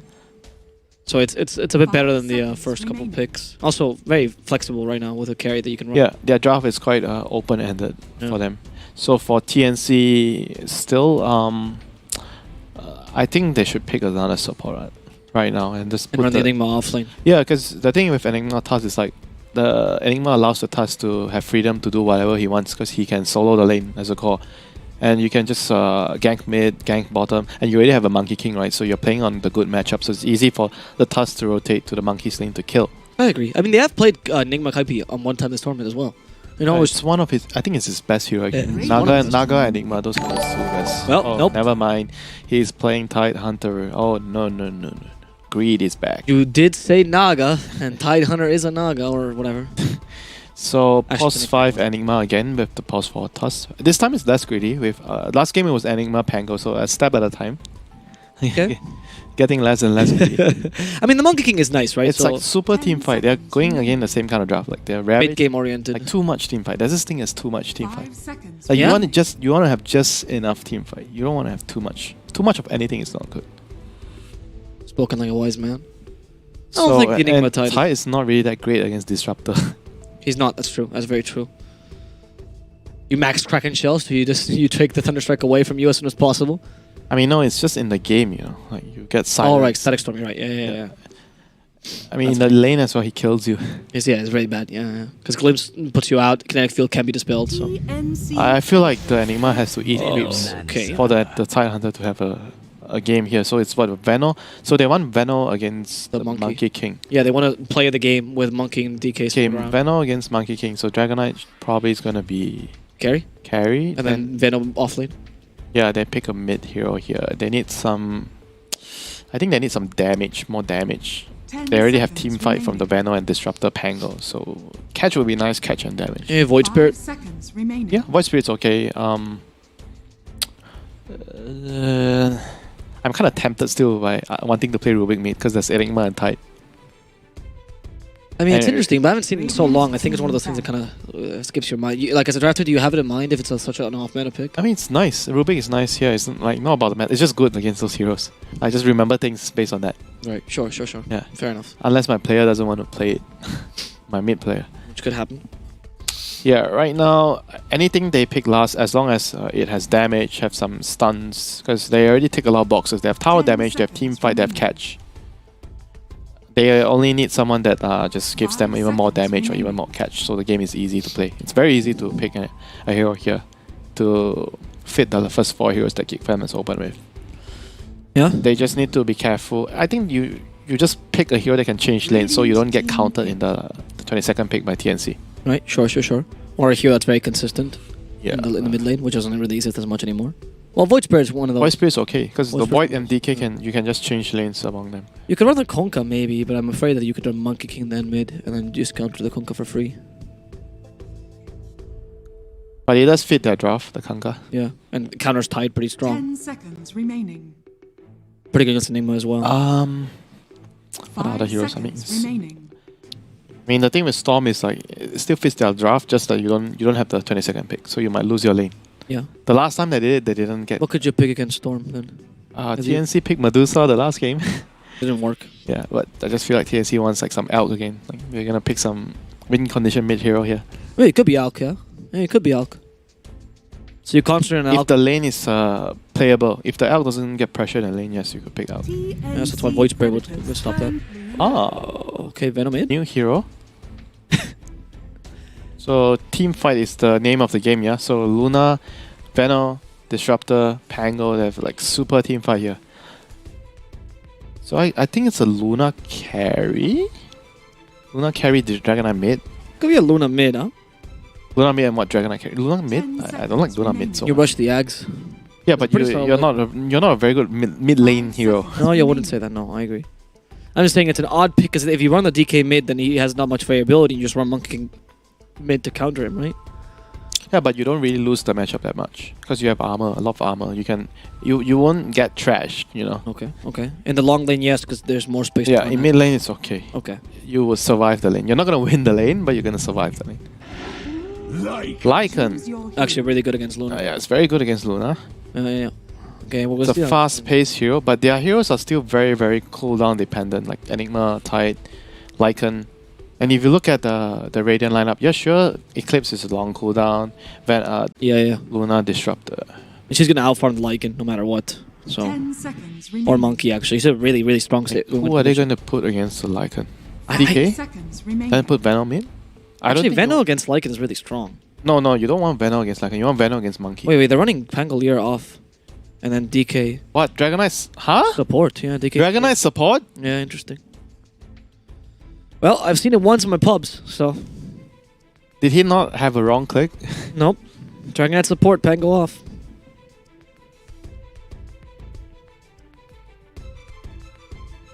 Not a wrong pick. Dragonite support? Production confirmed. Dragonite support. Okay, just when you think you've seen it all. Just when you think you've seen it all. I mean, I guess because they think that Pango will be, as a core, will be way better against Lycan.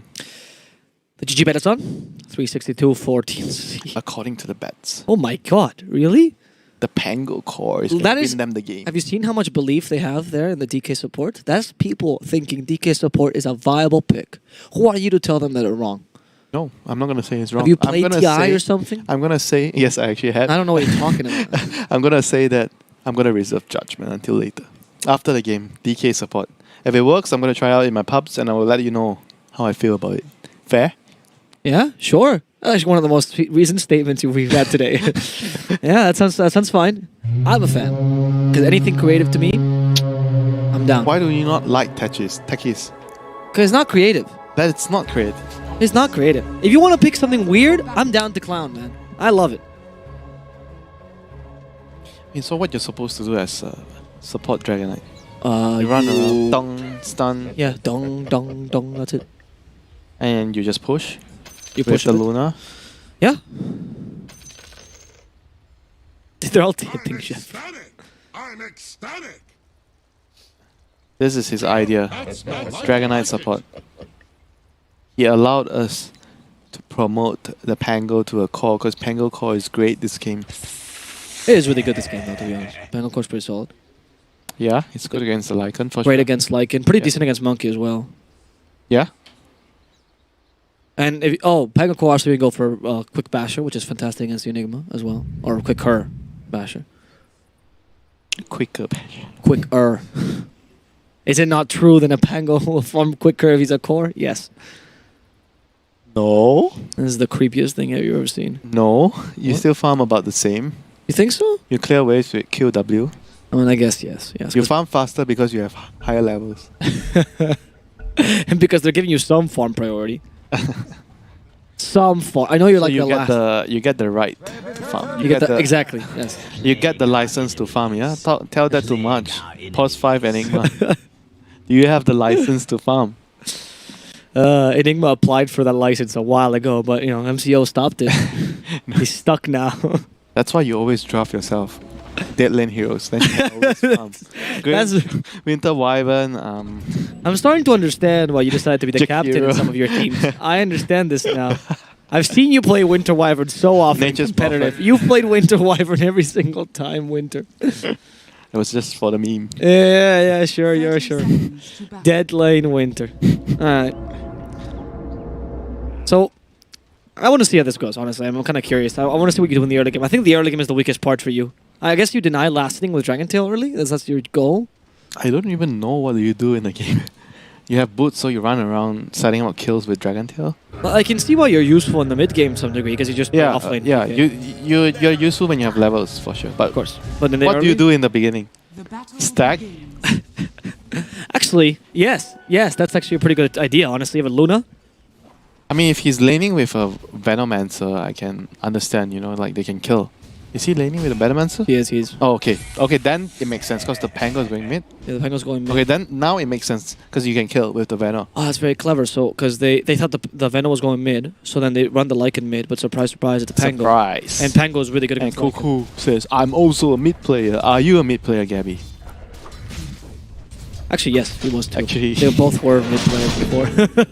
I was thinking about that for a solid second, but yeah. Gabby Puck was I got great. you thinking. It was amazing. I used to love watching Gabby play Puck. Very solid player. Anyway.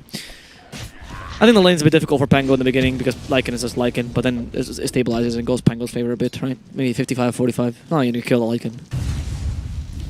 I mean, Lycan doesn't really look to pressure the enemy. No, he just He wants to farm and get his level. Yeah, that's what I mean though. Yeah. He's happy. A Pango can pressure Lycan because you have really low armor. Yeah, Swashbuckle hurts. And Lucky Shot is brutal against you too. In fact, I think this is. Hello. He's like, gonna nope, follow you I'm gonna follow you wherever you go. Sniff. to the ends of the world. Yeah. He's smelling. He's smelling the Lycan. He's chasing him. It doesn't matter where you go. I will haunt you. That sounds like a Rock reference. A what? The Rock. He Rock? says something. It doesn't matter. Oh right, yeah. I can imagine Rock saying that. Yeah. It doesn't matter. I don't know why, but I remember that. I saw it somewhere. Your impression of The Rock is, with all due respect, awful, though. I don't know if you think he sounds like that. But anyway, it's okay. So they're not gonna even bother to do that. The bottom lane is a normal lane. Yes, They're not- it's the only normal lane here. Yeah. I mean, that's the thing with Dota right now, because you're so like you feel like the matchups has to be enforced, 'Cause Oh. it's so difficult. Glimpse at level 2. Yeah, that's not bad. They can kill the Tide. I think they have Lucent Beam. Might just be enough damage. Yep. Yeah, they Oh, do. no. Oh no! Survives There's barely. enough damage. Oh, the kiting. I'm not really sure. Not really sure what that play was there, Kaipi.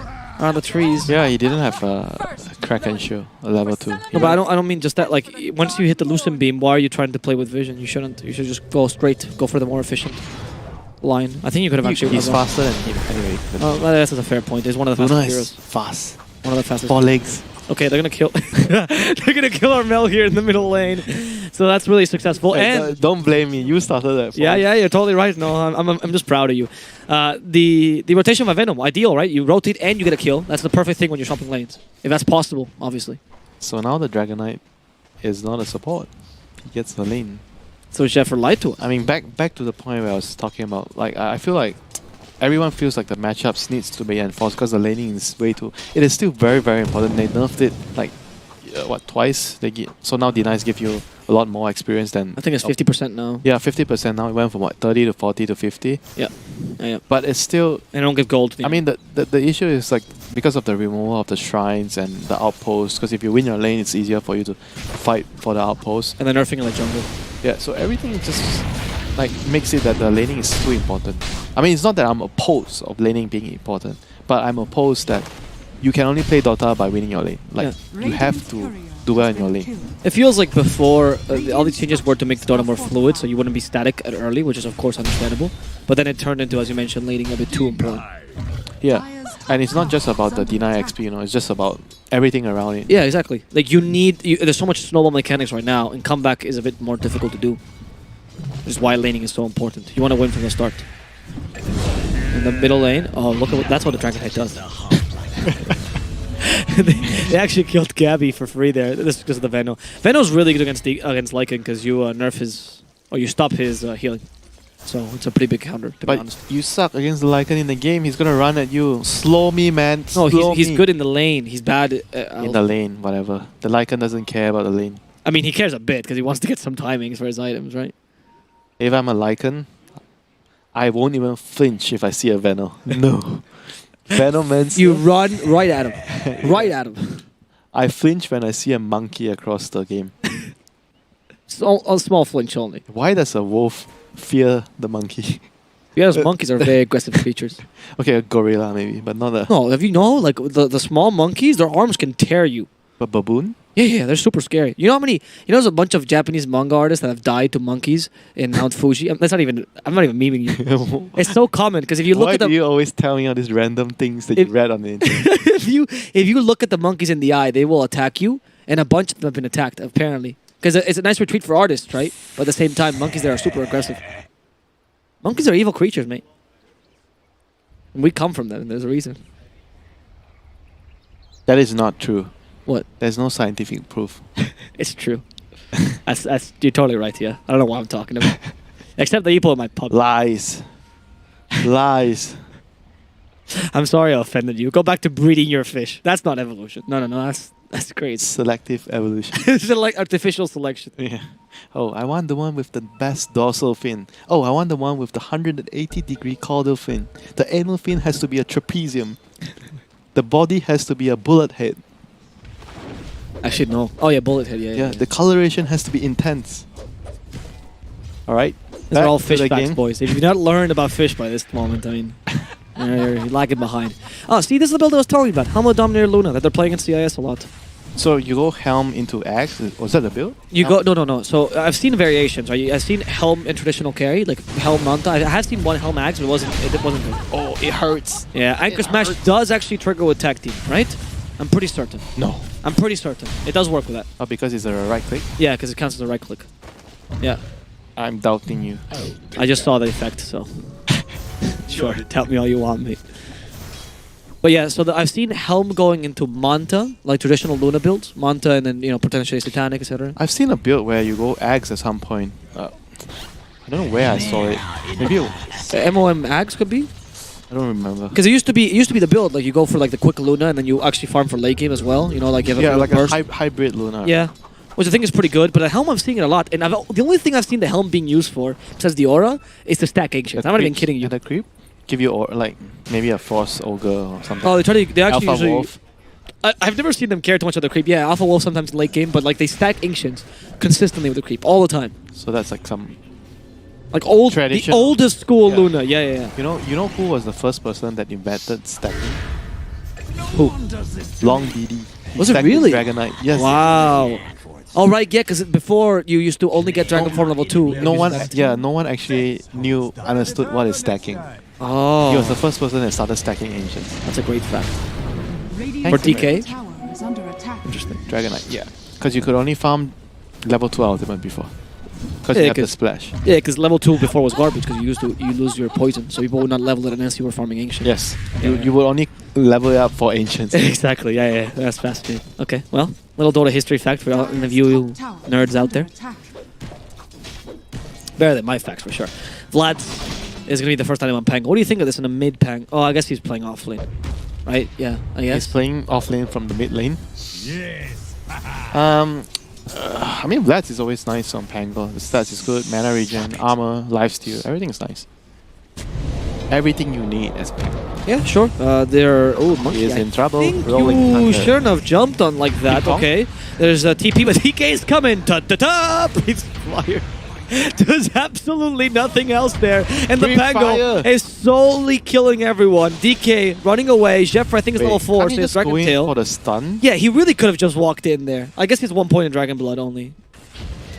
I think he's 1 point in Dragon Blood. Kinetic Field will still catch him. Oh, he's There's useful. the stun. He's The useful. snowball. He's useful. Used the stun. He did it. And he's gonna do nothing. Oh, he's Level 2 no, he's stun? maxing the stun. Are you serious? Okay, cooldown, lower cooldown. So it's like a Mirana now. No. Shoot arrow. But it's No. way worse than the arrow. It's so much worse than the arrow. Is this really better than getting points on your Breathe Fire or your Dragon Blood? I don't know. Only he knows. Only he knows. Yeah, sure. Nobody knows. Winter's face right now is literally a poetry. Dire's Visual top tower poetry. is under Everyone attack. likes a bit of novelty. I love novelty. I am a big fan. I swear this isn't the weirdest thing I've seen in Dota. This is the weirdest thing you've seen in No, Dota. it's not the weirdest thing I've seen. Oh, of course not. There are definitely something else that's weirder than I've seen in the past. What was it? I don't remember. You don't remember all this kind of stuff. Alright, but the feeling stuck on your mind. Yeah, just the feeling. Of like, oh my god, what is this? Alright. And you just watch it one game and you try to forget it. What, did it win? Do you remember? No. Okay. You know, at one point I did Alchemist support, but Alchemist support wasn't even like Dire's top tower a novelty is under thing. attack. No, it was a legit thing. For a No, while. in Dota 1, Oh, in Dota mostly 1. it's played as a call. carry, yeah. How old I am. Dota 1. I played Dota 1 too. What are you It was talking like about? 10 years ago. Yeah, I mean, I was 10 when I was playing Dota 1. Dire's top tower is under Look at the attack. wolf. Do you think he's afraid of the banana? He's not really. Oh. It sucks to play Venom against Lycan. It really sucks. Yeah, you're kind of useless in the mid game. You need to buy... you can't really itemize for it because you can't get Ghost Scepter because he's going to have a Necro Tree. So the other option... You don't really have any options. You just don't... You just hope that in the team fights, you don't see the wolf. Radiant's top tower is under I mean, attack. right now, if you look at the state of the game, who has better late game? I GeekFam think- with a Luna. I still feel like they don't have a cancel for BKB Black Hole, but it's a position 5 Enigma. Yeah, so you're not gonna get that. They don't really have a... They have Basher. The draft is not as greedy as the last game, so I think that he has a better chance of getting it. Yeah, getting sure. To this point, this game. I think they're gonna out tempo though GeekFam right now with the Lycan and the Monkey. I'm not sure, to be honest. It's hard to analyze the Luna because I don't see her as often. They have very strong team fight. But TNC, yeah. I mean GeekFam as well, like the Disruptor. They're gonna get their level 6 soon. Sure, Outpost, 10 minutes. So securing the outpost is very, very important here. Oh, can they stop this? I think they might be able to. Monkey King, stop, Loosen Beam, they have Nice. Eclipse. Double outpost. Yes, they have Eclipse, and oh my god, that creep! Oh, that's why you get Helm of the Dominator on Luna. That creep did most of the damage there. Rolling Thunder to stop the tide, actually goes for the Bounty Rune. Yes, better to go for the gold. Cool. Wolf. Hashtag Wolf. Guys, I got Bounty Runes. got- It was the right move. We laughed, but it was the right It move. was 100% the right move, yeah. Because he wasn't sure that he could have killed the tide there. And getting both the Bounty Runes is actually worth more than killing the Dire's tide. middle tower is 100%, under yes. attack. It was just funny. It was funny because he just seemed to evade him, the play, yeah. I was seeing Spare Vessel on Venom, so that's the use you have against a Lycan, right? Just cancel his healing to some degree. Herm. And Poison Sting. Yeah, that's it. Does he care that much? Oh, Black Hole, just for the pack goal. Says a position 5 Enigma can get a Black Hole off. You did. No, I didn't. Okay. Retracting your words, Winter. They do get kill on Cuckoo, which is good. I merely said I doubted that he would get to the point he would have BKB. Radiant structures are I fortified. didn't say he can't cast his Black Hole. I mean, if you could get to the point where you have Dagger, BKB. Okay, I won't be greedy, okay? I just want to have Blink and BKB. Radiant's Nothing middle else. tower Sorry. has fallen. That's all I want. I mean, that's still a lot of gold, but sure. I mean, 6,000, no? It's not hard for farm for Enigma. It isn't, no. Hey guys, I am Pos 5 Enigma. I did Lin. Thank you very much. This is my farm. You think I won't get money? You don't say the point of this. Just pretend to your teammates. Guys, this is not the farm that you want to get. Okay, they You're keep, gonna die. they keep You see the canceling monkey? Armel, though. Monkey's playing the dead lane. Armel is struggling so much right now. If they hit him, they stop his jump, they keep hitting him with the creep and make sure they can't jump Stamp away. dunk. Armel, you're literally running out of trees to eat, mate. Yeah, he just... It's the end of the line for you, quite literally. Ravage comes, tries to cancel the TP, fails. Instead, they only catch the Disruptor. And sure, yes, It's a disruptor. At least the kill, but at this rate, oh, you're not even gonna get it. He's fine. Oh, you're not even gonna get the kill on disruptor. And they're gonna lose the tower. And you lost a Ravage for that. That does feel bad, man. You wait for the next Ravage. Yeah. Don't be disheartened. Dota is a hard game. Shit happens. Dire's middle tower And you're playing against a DK, that's what Monkey is supposed to be okay playing the dead lane. Just that you need to be careful of once you use your pounce to clear the creeps, you need to jump away immediately and don't be greedy to try to right click and clear the wave. Yes. Or sometimes you use your stun to clear the creep wave. This is like something very minor, but I think it's very important that because in my experience, I've met teammates that didn't really understand this and they choose to use their heroes to right click when they are in the dead lane. Yeah, You need to understand you're in the dead lane and you have to clear the creeps as quickly as possible and get out. To be honest, I think Monkey in the dead lane against a Luna though, with the long range Lucian beam could be a bit of a problem. Oh, that is not their home, Dire. No, but They Dire have no raid, they have no Ravage. There's no Eclipse right now, so it's fine. Static Storm, they're stuck inside of this, but there's no damage. Where's the backup? There's Where's no backup. the backup? It's Disruptor versus the world, and like it says, fine. I guess I'll kill here you comes then. the support Here comes Dragonite. the DK. The support He Dragonite. stopped the Necronomicon creep. He's gonna do it. A swashbuckle to kill the wolves, and they did it. Support DK. Look at his items. But Support DK. what? He's going Vanguard first. Our observer can't believe it. He's going Vanguard into Blink. Well, I guess he's going Blink because he's just went for play down. It's actually unreal what is happening. I'm so happy I'm watching Support this game. Dragonite Max. Why would you even max Dragon Blood? This is my favorite game of all time. No. No way. Yeah, yeah. I mean, like, good Dota is nice, but this Dota, this is next level. This is where legends get born, or dreams get crushed. Feels like he's intentionally doing this. I know Kenny, but Kenny likes to troll. Kenny is Jeffers' name? Yeah. Intentionally doing what? Like trolling? Specifically this DK bit? Or DK support? I don't know. I literally... Didn't you say you're going to reserve judgment? Where did that go? I think he just wants to play another game. I feel like you're being quite judgmental for someone who's reserving it. There's a lot of judgment coming out of from you. But look at his net buff. Shit. He has a blink. He's being the tide. He's almost being the tide. DK is the true offlaner. Oh, so that was the plan all along. Yeah. You want to be the offlaner, but you don't say you want to be the offlaner. You just ask for a greedy support. This is just like ranked roles. Okay, well.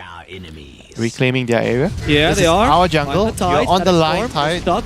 You can't really do much against this, to be honest. Yeah, Kraken Shaw all you want, buddy. Rolling Thunder even committed to this. They have a Ravage. No! Commit the Rolling Thunder! They actually canceled that because for some reason they decided it wasn't needed, and that really screwed them over. Yeah, they really won a game 3. Wait, what? I think because of the glimpse. The glimpse actually triggered him, like maybe he got mad, he saw the glimpse. Yeah, but you still Rolling Thunder just bounced back. It's not that big a deal because there was Ravage available. It's okay, they just won a game 3. There's no explanation. Luna doesn't even have ultimate. She just wants to... No, that's normal because she's maximized. Yeah, you just want to maximize on. Yeah. I'm glad that we agree that it's okay to troll. Like, look at this. I mean, I know they glimpsed him and that's not the best play, but you should have just gone for it. Yeah, he still needed to roll. Like, the moment the Kaipi saw that cancel, he's like, okay, Thank you very much. Cheers. I want to play a game 3 too.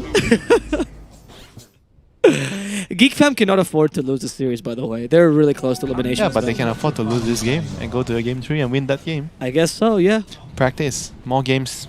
Better practice. Maybe GeekFam doesn't like you and they were like, this guy's not going home today. At least not early. Why me? You're stuck here with me and all the production crew. Yeah, but they like me. I send them messages between the games. Okay, they killed the Disruptor for free The there. 3 versus 1 gang turns out to be the one killing the 3. I mean, it is a Lycan, so he has... I'm telling you, they just want to play a game. Stop with that. The Lycan's strong right now. You have a way to cancel him, I guess, through Dragon Tail. Somewhat. What is this? Stop flaming the players, Winter! See the creativity in their eyes, mate. Okay. I will try the Dragonite support. I do not know why he's going for Vanguard, though. It's beyond the fact that he's a support. He's going for Vanguard. Is that really the item that you should be going for as a DK? I mean, he's rushing Abyssal. Okay, the monkey jumps. The Luna's alone. Raven. Oh, here comes the Dragonite. Here comes the DK. He stops the Enigma, but Raven's... He did nothing there. With Rolling Thunder, we counter-initiate. March. Okay, Cuckoo. March actually stuck here. Cuckoo's doing his job, and Cuckoo gets the kill on March at the very least. DK managed to man-fight the Tide Hunter, and will secure this kill as well. Oh, Tide, Kaipi playing around, but the Dragon Tail sets up for the kill. I'm sure it was mostly the Pango in that fight and the Disruptor. Don't know what you're talking about, mate. What did you see? Who got the kill in the end? Dragon Knight. Yeah, so that's what matters. That's why you like kill stealing. You call it kill securing, because that's what matters, right? Your name being on the left. Yeah, of course. Why else would I play Dota but for recognition? That's why I became a caster. Luna shouldn't have died there, though. Okay, this is the best game we've seen today. The most interesting game. Yeah, see? Thank you. Is Luna going for... I think she's... that's a BKB, right? It's not SNY. Yeah, right? BKB. I mean, this is just normal carry Luna. No, but I think it might not be, though. Not sure. What else would you want? Okay, no. I'm not sure if it's SNY. SNY? For what? That's what I was thinking, too. Just buy BKB. Honestly, this game is making me question everything, so that's why I'm... Just Venomous Scale, there's a Poison Nova as well into the Monkey King. He's too slow, and Monkey King is not doing too well. Thumbs as well. I think Monkey King might just die. Kinetic Field, yeah. In comes the Pango. Ooh, perfect prediction. Beat. He's better than the Snowball, stopping poor Armel and the Tusk as well. Poor Carl can't do much. The Dragon Knight, another kill! DK gets a kill against Tim's. They stop the Ravage though. In comes the Enigma. The Black Hole's ready. Will catch everyone. Raven nearby. Stops the Black Hole. Thanks to Lucent Beam. March, you lost your ultimate. March is cannon fodder at this point. And it's up to Kaipi and Gabi to get away. But Gabi, unfortunately, has no movement speed. And the Dragon Tail stops the TP. DK, the MVP. Please, Kaipi. So hard, man. Also stuck. Not much to do. Thunderstrike. And goodbye to the Melon. That's a team wipe, actually. That ends up being a team wipe. So they were actually the ones that got jumped, right? They jumped the DK initially. Dire's top tower is under attack. Yep. Well, they... Okay. Okay, well, you see the GG bet odds. Let's see how much people trust. GG bet trust the carry Dragon They... I know the support Dragon Knight. They do. Very much so, actually. Is this something that has been happening in pubs that I wasn't aware of? Support Dragon Knight? Are you looking it up? Yeah. Can you look up the positions? Now, I'm looking now. I'm so curious. No, but can you look up the positions that it's played when you look at these stats? Then you can look okay, at so the moment of brilliance. They jumped at the Disruptor and tried to kill the Venom. That's what they jumped at. But the Venom was doing a pretty good job. Yeah, because the Venom got the ultimate. Oh yeah. Yeah, Venom got the ultimate. But I think it already doesn't matter if he buys back or not. They already won the fight. No, that was good because it slowed down the Lycan, so he couldn't lose vision on him. Actually, you know. Actually, they would have gone anyway. You're right. Yeah. But it's okay. You participate in the team fight, you get the goal, right? So it's no big deal. Look it up. I'm actually curious. No, I'm done. You're done? Yeah. Okay. They find the monkey. I don't think Armel is having the best of games, honestly. Poor guy's getting caught left, right, and center. They glimpse back someone. I think that was the Enigma. March, my friend. He has Blink, though. So he's on his way. You asked him, you said... Okay. DK is running after you, Tusk. Be careful. Waller Sponge. They missed a swashbuckle, but it's okay. All they need is a lucky shot. That's actually a really good ice shot. But you cannot outrun the man, the myth, the legend. The DK support secures yet another kill. I'm having a lot of fun.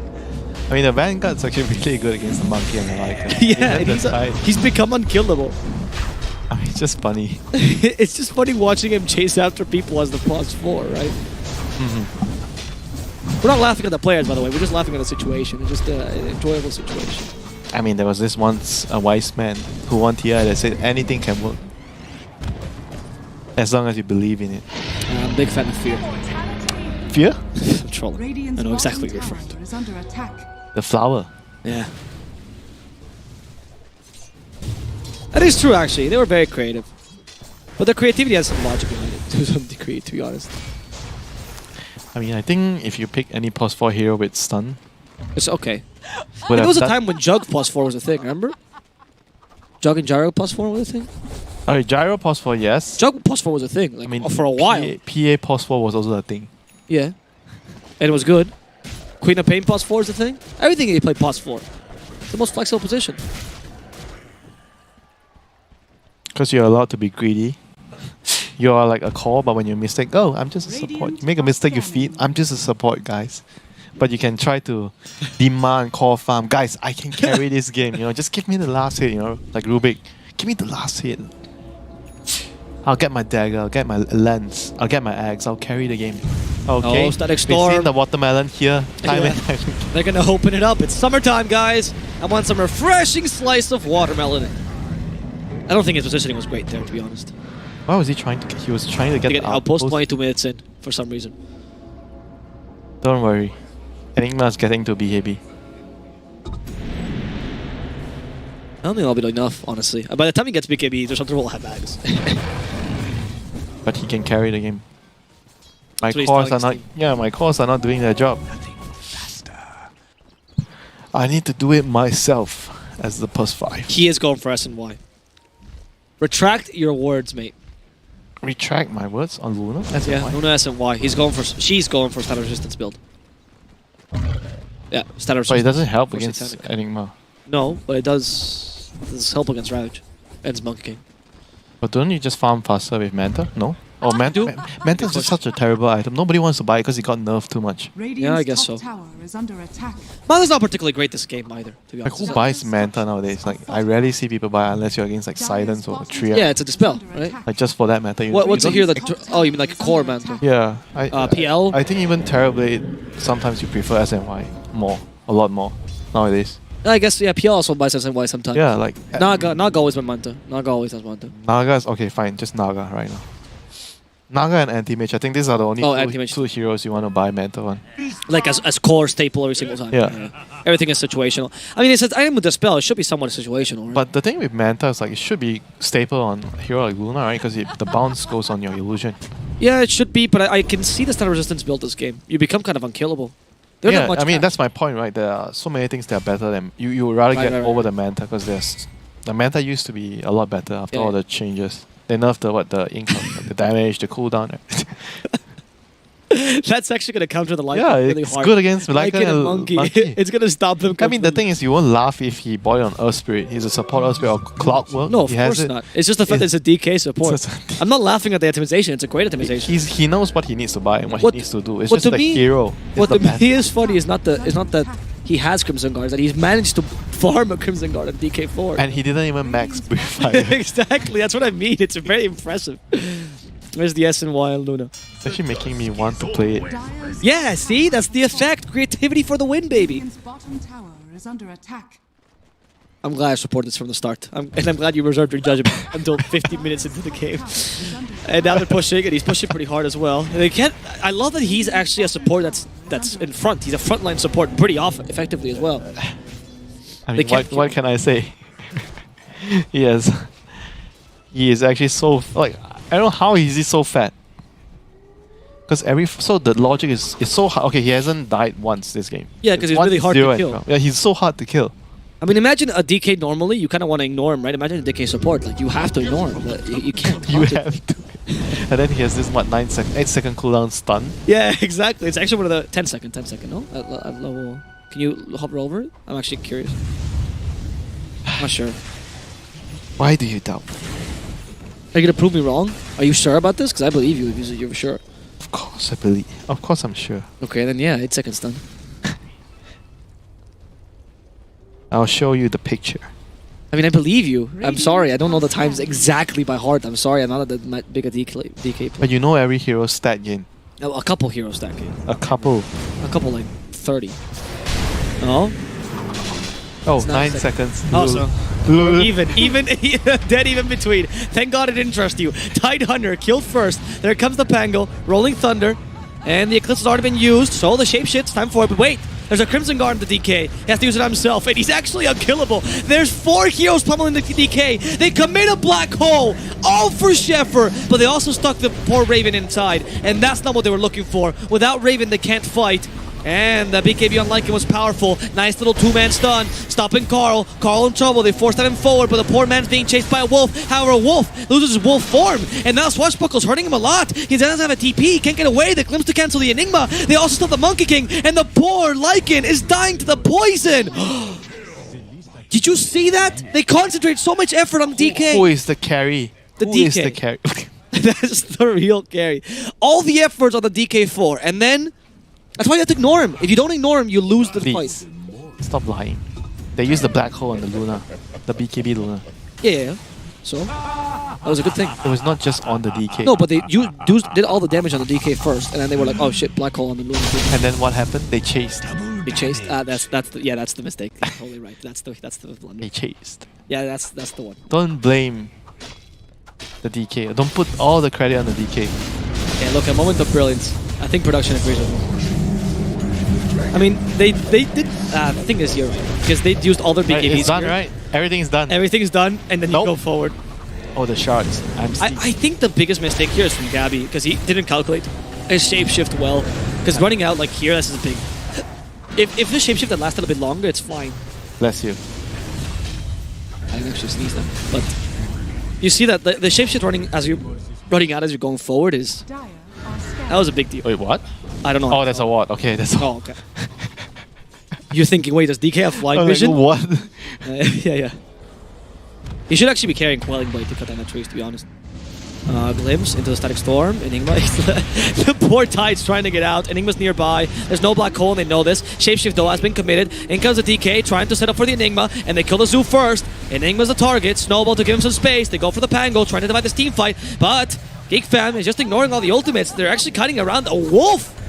They're cutting him around. They cancel his TP. Enigma, you're not going home. At least not today, mate.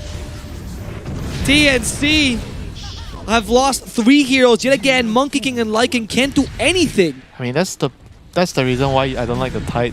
Like every fight, he's in the Static Storm and he's done. Yeah. Did they pick Tide into Disruptor? Yes. Oh, yeah. Were you not paying attention? I forgot if it was. I was paying attention. No, you weren't. What's that gratuitous flame you just throw my way? I can forget things. No, you don't forget things that happened 30 minutes ago. I have a bad short-term memory. It's all the DHL delivery, all the game fuel I take. Well, Pango has some of the worst or best. I mean, they didn't have black hole that fight as well, so. No, of course they couldn't fight that. I don't know why they were committing to that. I think they should just let the Tide die, if anything. Really? Yes, he's useless. Because the Tide, come on, they need the Ravage to win. No, I mean like he's useless once he gets Static Storm. Like you're not going to save him. There's no way he's going to survive. You have to buy. You have no save, so usually you don't even really like to buy like a BKB on Tide. Like some players will go use. This might be a necessity for this game, honestly. Yeah, maybe because then why do you even pick Tide if the Tide has to buy BKB in the game? It means he's been given a shitty position from the first place. Yes. From the first place. So what was the logic behind the Tide then? What else could you have done? Like what was the idea behind it? This would have worked 6 months ago. Oh, why? Like Tide Enigma. Okay, not 6 months, but it used to be a strat. Like EG like to. Yeah, Secret used to run a lot of Tide Enigma. Because you would just win the team fights, and Enigma was played as a 4 back then, so you secure the lane for the Tide. Yeah. But was it still wise to do that against Disruptor? No, I don't think so. I don't want to play Tide against Disruptor. Yeah, it's one of the. Why do I want to pick Tide and I have to buy BKB in that game? Why? Why do I have to put myself through that torture? I mean, DK is literally beating him in farm. He's getting close to the Monkey King. This guy's upgrading little by little. Little did you know. You think I'm possible? Nah. That one says Heaven's Halberd, which is going to help a bit of the team fight. I find that as well that Armel has been caught out a lot farming the dead lane this game. Or even in bad positions in general. There we go, Aegis, Raven. In comes the Pango. Fight. They got a stun off. The TK just jumped in. Oh, he's in the Static Storm again. Yeah, they cannot save the Tide. They cannot save the Tusk either. Okay, they get a Ravage towards the end at least. So they got the Ravage off, but the Tide died. Here's the Black Hole. It actually catches 3, and the Lycan's out of it, so he can actually deal damage this time. Ideal initiation, but there's a cheese on Carl. So this Black Hole was all for naught, and they get a bash to stop the Lycan's TP. Nothing could have worked there, even with the ideal Black Hole. Maybe if Monkey didn't TP out? Maybe. I guess they weren't hoping that Black Hole was going to happen. I don't know. There was a bit of miscommunication, I suppose. Or no communication. Yeah, I guess that's a good point. Honestly, this DK going in is also really good. Very solid. Okay, so the Monkey ulti here. He pops his BKB. Yes, and the Ravage comes out, and then he TP. Was he too low to fight? Yeah, he was full. He was full HP. He was full HP? He was full HP when he TP'd out? Yeah. I mean, they actually would have won the fight. They actually would have won the fight for TK. You're totally right. I mean, me. Yeah, you're totally right. I don't know if justify this Monkey King's actions, but I don't think Armelas had this game. I think he's a bit tilted. Dire's middle tower has fallen. Dire's Or middle me not tower caring, I'm is not sure. attack. Okay, well, they're going to take the melee racks and range racks here in the middle lane. I don't think TNC can defend this when they come back because they don't have Shapeshift. Or Wukong's command. No Ravage, no BKB, no Black Hole.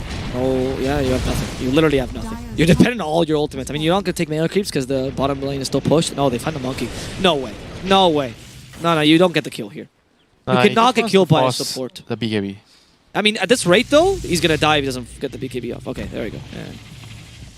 Yep, that was very nice. He waited for the Thunderstrike to end. Yeah. Disciplined. I guess. Satanic and Sanji Josh, other than Luna, though. She's kind of unkillable right now. Really. Because Lycan's not a good hero against Luna. Like, not a good hero late game against Luna because the glaives start becoming He's more not important. good against anything that's like splash. Like can kill all your stuff. Physical splash. Yeah, unless you go for the carry build where you don't build Necrobooks, like go AC Basher like the high carry. Yeah. Then you deal with this kind of. But then that's not good against Luna either because an Eclipse decimates you. Unless you have BKB up. So it's tough. Like I do think Lycan is better than Luna because of the tempo. Early on you rush at her and she can't use Eclipse against you, so you kind of beat her, but not in the late game. You were saying that they had better carry potential on TNC. Dire's bottom tower has fallen. I mean, right now they're just too far behind. It doesn't matter if they're better late game or not. I guess you're right. Yep. Yeah. Also, I see Lycan drums, by the way. I wouldn't talk about this, but that's surprising to me. Okay, and they run Dragon Tail. Tidehunter in Static Storm. I feel like I've seen this play before, Winter. Is this? Buyback. Okay, well, there's no Static Storm now. This is the counter to the Static Storm. Right? Yeah, there's a Ravage available. Rolling Thunder is stopping this Ravage coming out. Finding the Ravage, but it only hits a Pango, really. Because Luna was okay with the BKB. And now Luna still healing back. This is Titanic. Ty dies twice in a row. The Black Hole, though, catching the Luna. Her BKB's done. But the Eclipse is still going strong. And that destroys the rest of TNC. They even kill the Lycan there for free, and Sheffer is managing to stop him. He's really the carry DK at this point. And because Raven at Aegis didn't even matter, GG well played. They did it. The Madmen, they didn't. The Mad Dragonite support did it. Time to try Dragonite. Oh no, Dragonite pause for coming to your pubs. Yeah, literally. Yeah, I'm so sorry, guys, but it's going to happen every single time. Honestly, I will say, like, we acknowledge that TNC played kind of a odd game. There's a lot of mistakes there, but Sheffer played well. Like for all things to be said. The more I think about it, it's like more like just like a stun. You're playing around the stun, tank stun, and tank stun. Yeah, and you have the range from the Dragonite ultimate. But what I like is that when I see creative picks, a lot of times I think is just creativity for the sake of creativity is bad. But they played according to that, right? He played as the tank. He played as the doing the aggressiveness. So, and we are here now going to start analyzing the game properly, officially, in the Game Fuel post-match segment. So remember, drink up those Game Fuels, or those Game Fuel cans. And maybe you'll get to play